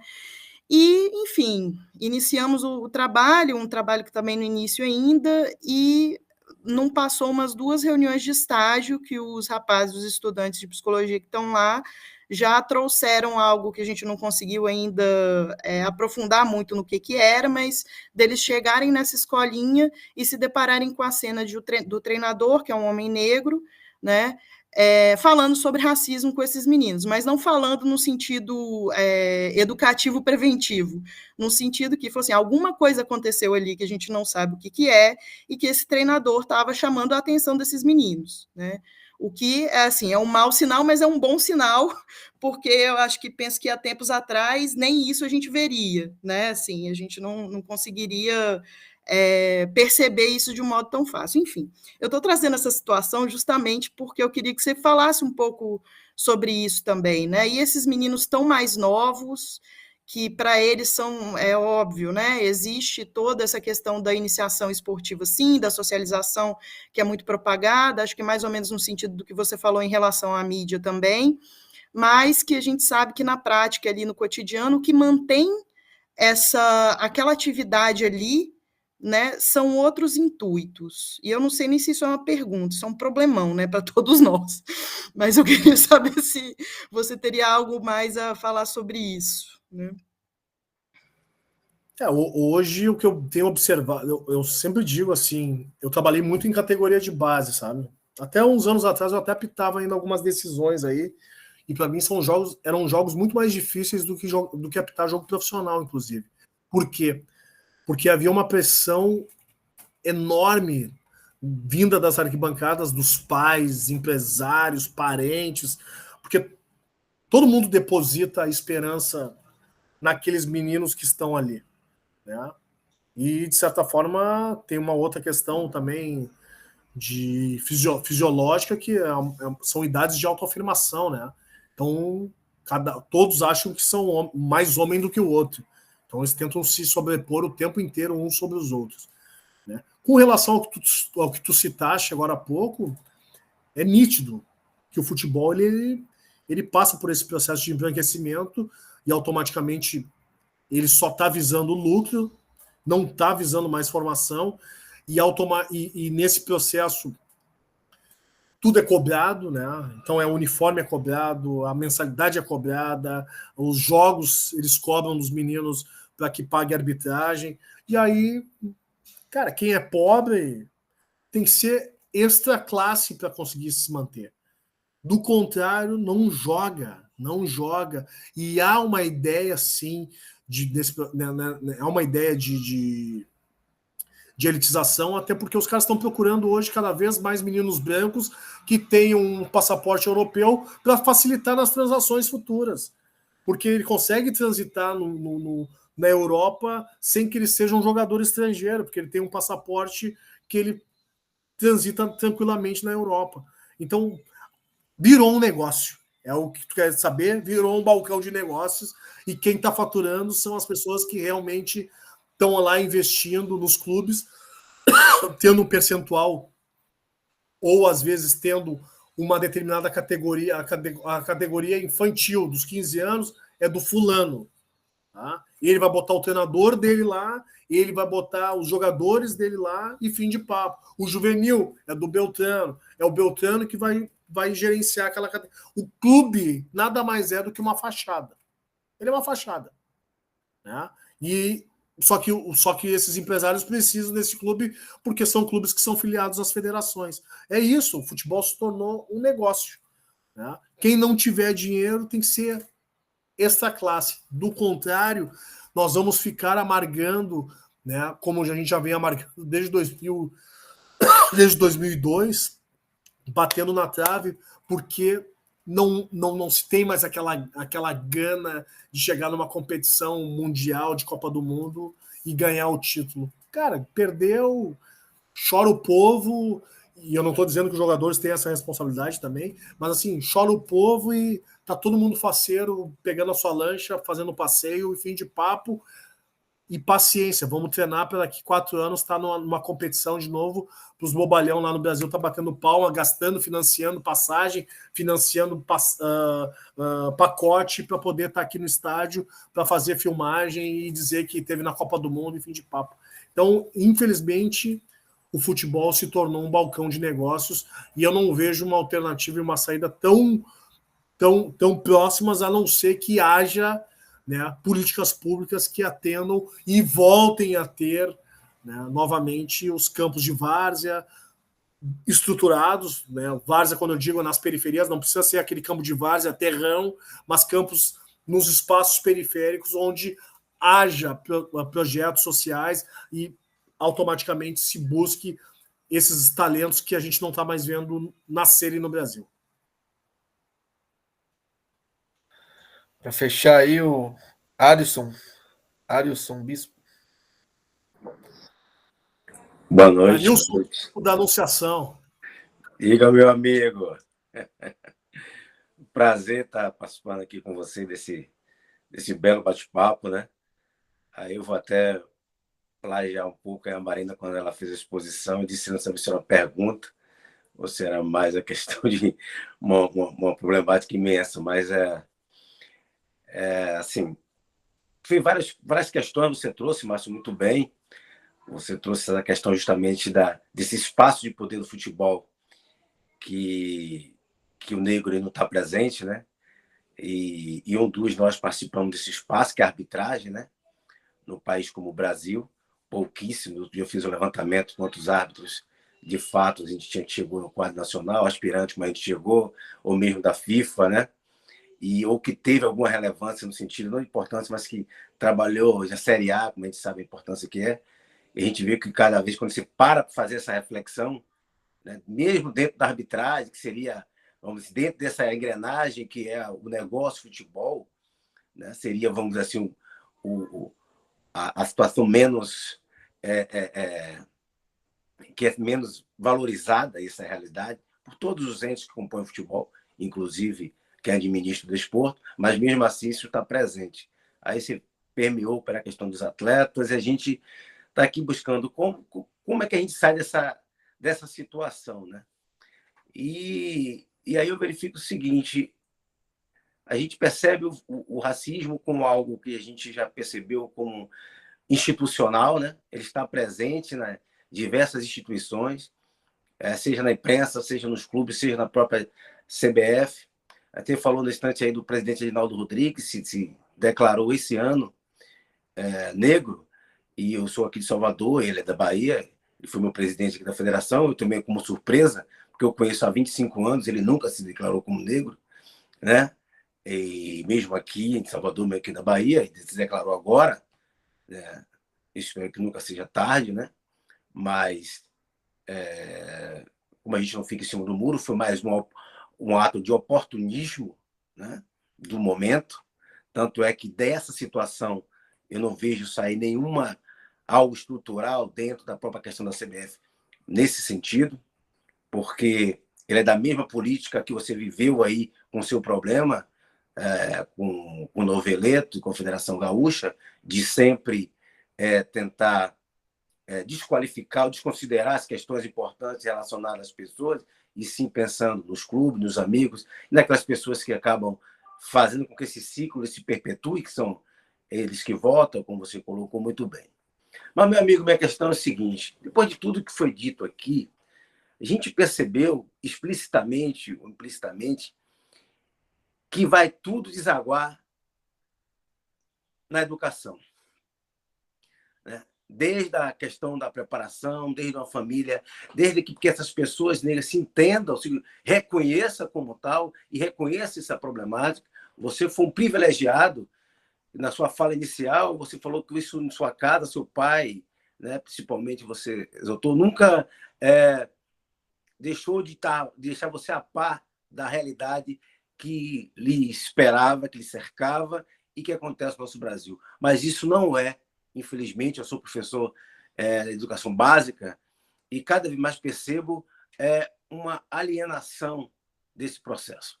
Isso é algo que não se é discutido na família e também nas próprias instituições de ensino. Como a gente sair dessa encruzilhada se esse processo porque a gente está falando do futebol, a gente falou de escolinha, a gente falou de futebol profissional, mas a gente falou de algo que tem até uma discordância aí entre Silvio Almeida e Muniz Sodré sobre se é estrutural ou é estruturante, mas a questão é que ele está enraizado na nossa cultura. Como que a gente enxerga uma possibilidade de fato, não aparecer Márcio Chagas de tempos em tempos, de que nem todas as pessoas vão ter a coragem de se expor no sentido de dizer isso aqui é maior, isso representa para mim, isso representa porque também você já teve isso em casa com a sua formação com o seu pai. Então, consciente que você era, ou inconsciente também no sentido daquilo que você já estava intrínseco, mas não é a realidade dos jovens, das crianças brasileiras, dos pretos e das pretas do Brasil, não é. Como enfrentar esse mundo se a gente não perpassar? Lembremos, melhor dizendo, passamos 4 anos onde o processo de racismo foi colocado no cerne desse país e negando esse processo. Veja o que nós chegamos. Nós estamos discutindo aqui como, de fato, a gente se colocar e nós passamos 4 anos com o poder vigente desse país negando esse processo. Nós ainda negamos 350 anos de escravização e a forma como houve essa tal de se jogar nossos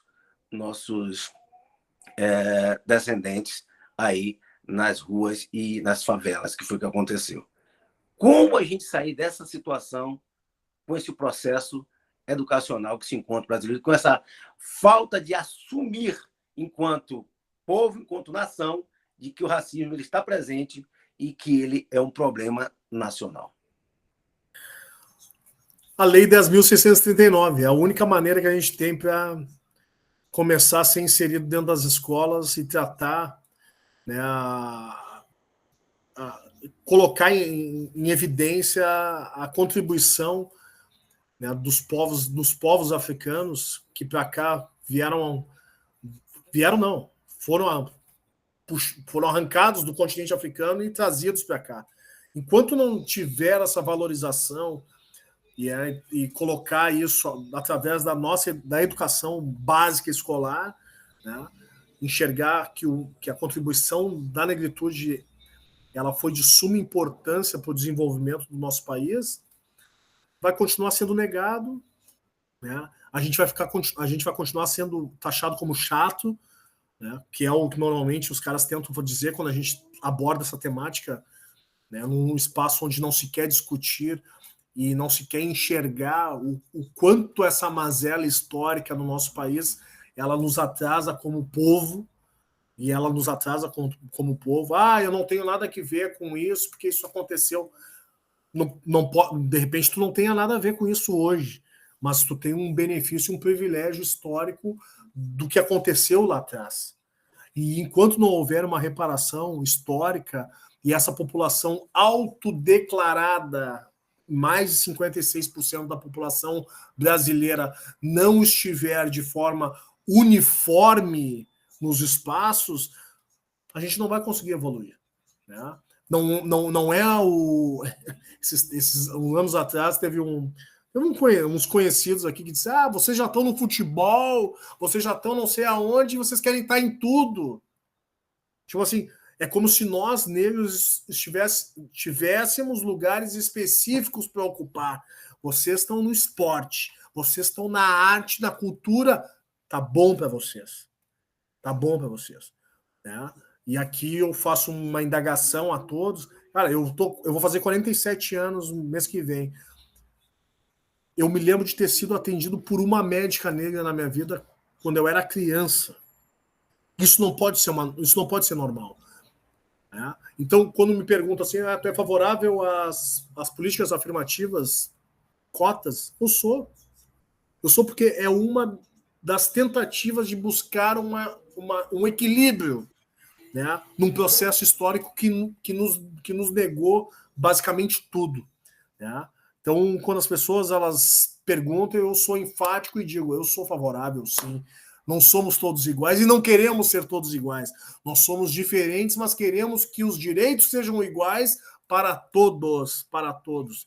Então, a única maneira que eu vejo é enfatizar a Lei 10.639 em todas as escolas, não só nas escolas públicas, mas também nas escolas particulares, e um letramento racial é algo hoje que é urgente em todos os espaços, principalmente no meio esportivo. Né? Fazer um letramento racial lá com aqueles dirigentes, fazer um letramento racial lá com aqueles treinadores, um letramento racial lá com a arbitragem, que é bitolada, que em 2014, quando aconteceu o fato aqui em Porto Alegre com a Aranha, cara, eu ficava olhando assim pro Wilton, cara, faz o que tu tem que fazer, cara, não fica com medo, o cara não colocou em súmula, tem que fazer um adendo, porque foi cobrado demais em virtude da repercussão que tinha, porque não iria fazer de espontânea maneira, de forma espontânea, né? Foi cobrado em virtude da televisão, da cobrança midiática, porque não iria ter, e um cara que é negro e não se autodeclara como negro, não se enxerga como negro. Então, tipo assim, enquanto as pessoas tiverem vergonha de assumir quem elas realmente são, a gente sempre vai esbarrar naquele Fernando Holliday da vida que não vai querer assumir que é preto e vai dizer o discursinho do primo do Will, do Carlton, né, do seriado, que era o preto tolerado. Né? E a gente não quer ser tolerado, a gente quer ser o cara respeitado. É diferente tolerado do respeitado. Eu quero ser o cara respeitado pela pessoa que eu sou. Né? Não é somente pela minha questão da minha cor, mas pela pessoa que eu sou. E fim de papo. Né? Assim como eu respeito as pessoas têm que respeitar também. Mas eu também penso que nem tu. É um dilema para nós, que somos educadores. Porque muitas vezes no espaço escolar, e eu dei aula durante 10 anos em escola pública, os xingamentos, inclusive entre alunos brancos pobres, é sempre na questão pejorativa da não vai fazer coisa de preto, não vai fazer não sei o quê, porque entre eles sabem que ser mencionado como preto é algo pejorativo, é algo ruim. Né? E a gente tem a violência simbólica, né, Márcio? A violência, exatamente. E assim, só para contribuir rapidinho. Mas nos custa caro essa consciência dentro desse espaço. Você vê uma coisa assim no futebol brasileiro, né? Tem coisa assim que é velado. Uma coisa assim que era para ser assim, capa o tempo inteiro. O que aconteceu com o Brasil no futebol historicamente, o que aconteceu com o Brasil com o preto em 50, e o que aconteceu em 54, que passa batido, 54, gente, foram tirar todos os pretos da seleção brasileira. E a maioria das pessoas que estão no futebol, isso passa batido. Ninguém nem sabe. Foram colocados em cima dos pretos, somente de Barbosa. Opa, travou. Travou?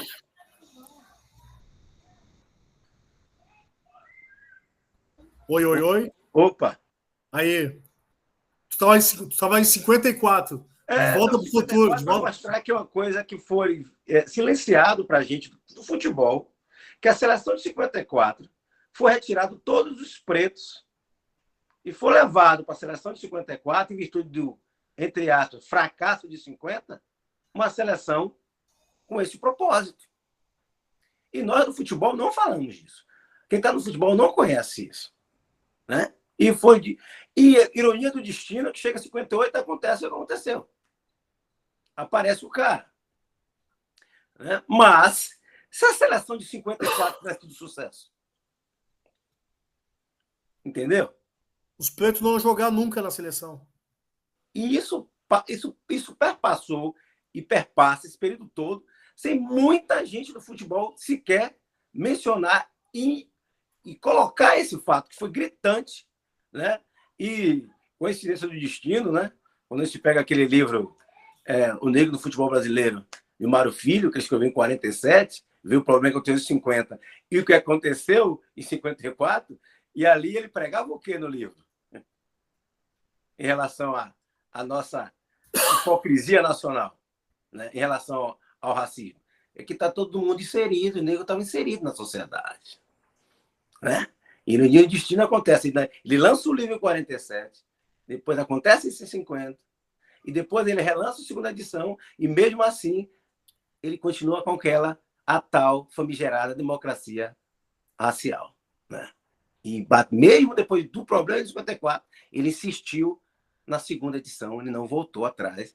E não só ele, e hoje ainda se ouve e se propaga a tal dessa democracia racial no Brasil. Não, e tem uma outra lacuna também que acontece de 70 a 94, que há de novo um processo de embranquecimento das seleções brasileiras, né, depois do título de 70. Né, a seleção de 74 já muda completamente o perfil, a foto é completamente diferente. A de 78, mais ainda. A de 82, com o time titular, tem um equilíbrio, mas já vem para os reservas, tipo assim, começa a vir 80-20, porque se tem uma ideia europeia, né, de eurocêntrica ali, de que, cara, vamos tirar, até que fica numa lacuna de 24 anos, que chega a 1994, e aí ganha o título novamente, né, com Romário e companhia sendo o protagonista daquela Copa. Mas em todas as tentativas de eugenização da seleção brasileira, foi um fracasso. E nos últimos anos tem sido um fracasso também. Porque não é só uma questão da eugenização, até porque tem um equilíbrio até na questão ela é parelha em termos de negritude, mas só que é uma negritude sem característica alguma de negritude. Não tem essência da negritude. São meninos pretos, quase só tem a cor preta, mas o comportamento é extremamente europeu, eurocêntrico. Vou passar aqui para a Júlia encerrar nela as inscrições aí para a última pergunta. Pode ir lá, Júlia. Boa noite, gente. Boa noite, Danilo. Obrigada. Márcio e colegas, obrigada por esse evento e essa apresentação aí. Sua fala, Márcio, me emocionou em alguns momentos, né? Me trouxe vários insights com relação à pesquisa e tudo mais. Eu fico feliz de estar aqui, te conhecer virtualmente. Eu te acompanho no Instagram há um tempo e eu posso falar hoje como árbitra, né? Eu sou assistente do quadro amador da Federação Mineira de Futebol atualmente. E eu dou aula atualmente no curso de arbitragem da federação, né? Eu substituindo a Janete Mararcanjo, que foi a nossa FIFA. Então, fico muito feliz com essa conquista. E eu estou dando aula na disciplina de expressão oral e escrita e trabalho muito comunicação tanto corporal, gestual, quanto mesmo a comunicação de fala e em que a gente deve atuar.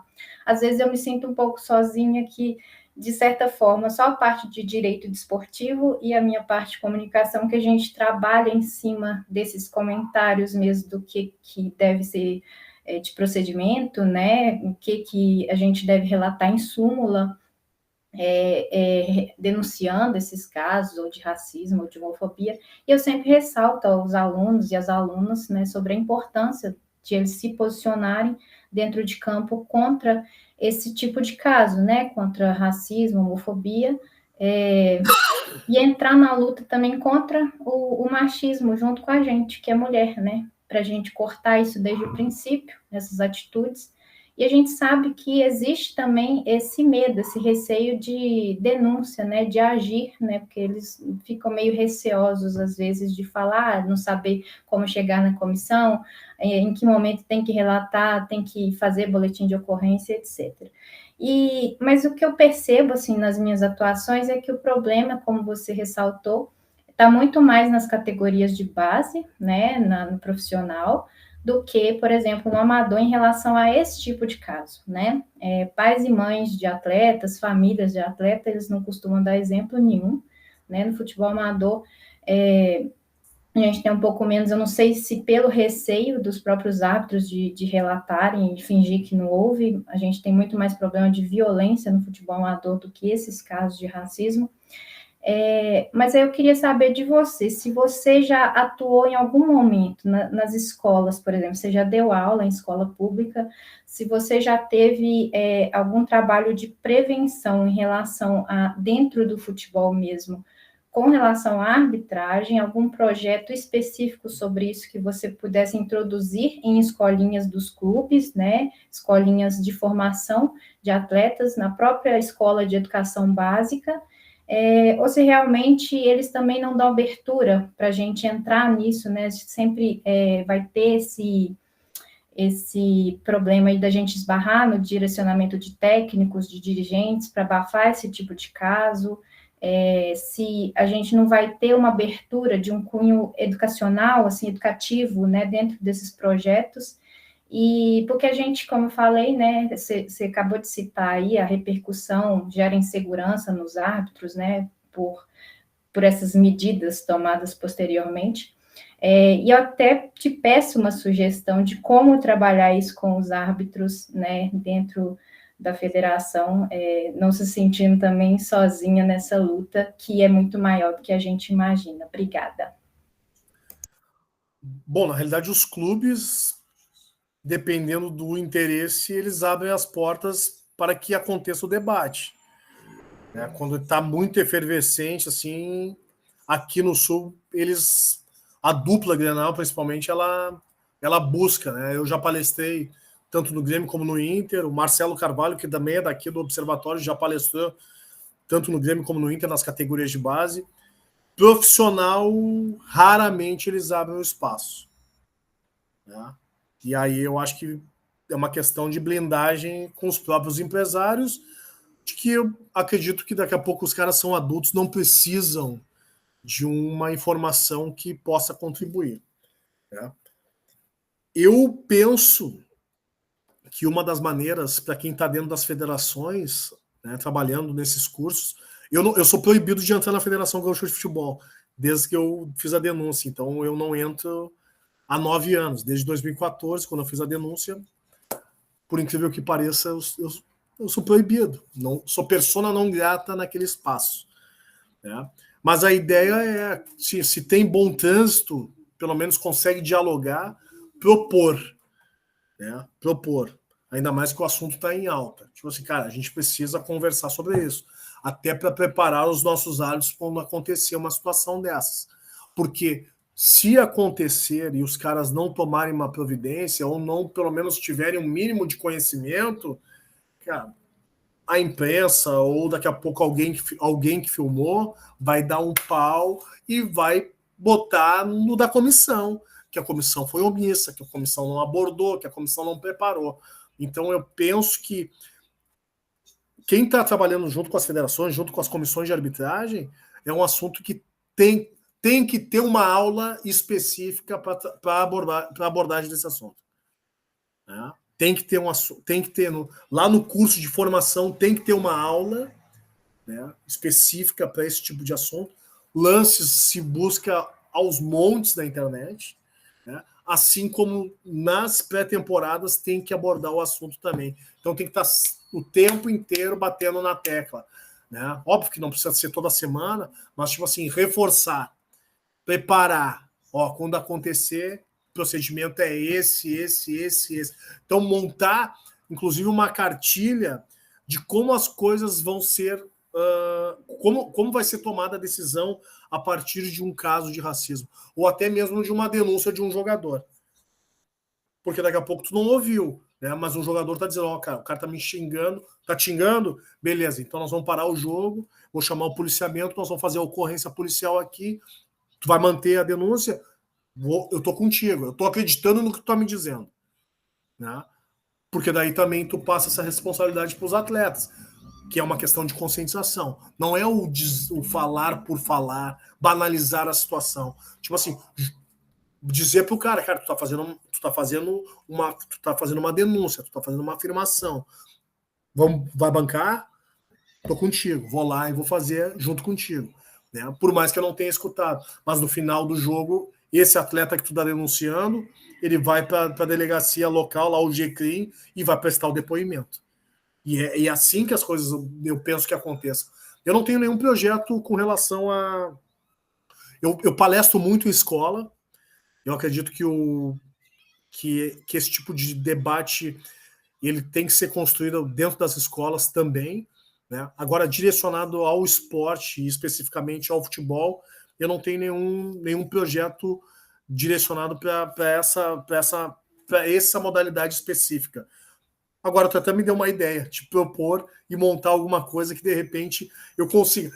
Eu não quero negociar absolutamente nada com a federação, mas eu quero apresentar. Cara, vocês não estão fazendo nada, eu tenho aqui uma ideia. Se tu vai aplicar ou não, o problema é de vocês, mas está aqui a ideia. Então, jogar esse compromisso para quem comanda.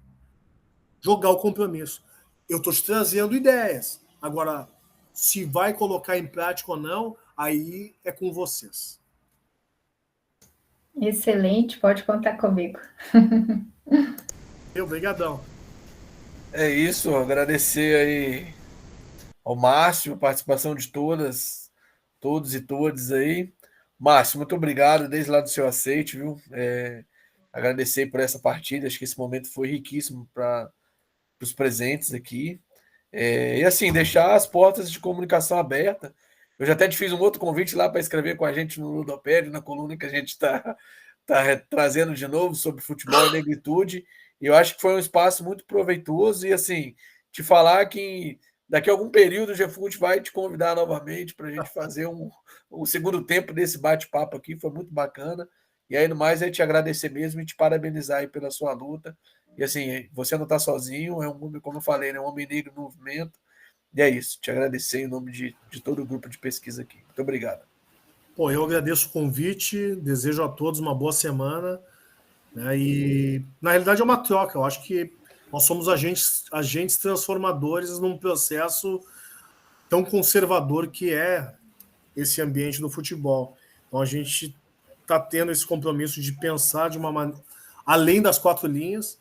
E isso acho que é um passo. É um primeiro passo. Agora, buscar estratégias para que a gente consiga realmente romper essa estrutura que precisa ser balançada.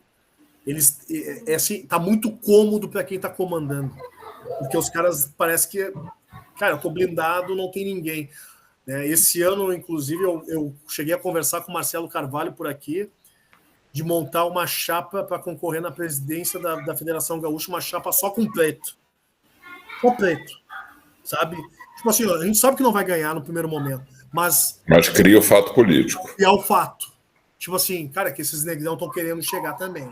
Esses caras estão querendo comer o filé que a gente sempre comeu. Os caras estavam lá com a costelinha deles, mordendo o osso, eles não estão mais satisfeitos. Agora a gente quer comer também o mesmo filé que eles estão comendo. Então, assim, é começar a coçar eles, os caras saberem, pô, esses caras estão chegando, esses caras estão se articulando. E é um movimento que, mais cedo ou mais tarde, de repente a gente não esteja vivo aqui, mas outras gerações farão esse movimento e vão mudar essa estrutura, porque nós precisamos dessa transformação até para ter um alívio na alma de que alguma coisa a gente contribuiu para transformar uma modalidade que a gente gosta e convive e consome, que é o futebol. O futebol não é desses coronéis, o futebol é nosso e a gente tem que fazer parte desse processo.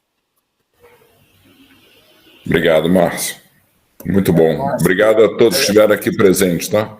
Um abraço, Valeu. Adilson. Um abraço aí a todos, Luciano. Um abraço, Beijo, boa Márcio. semana aí para as gurias também.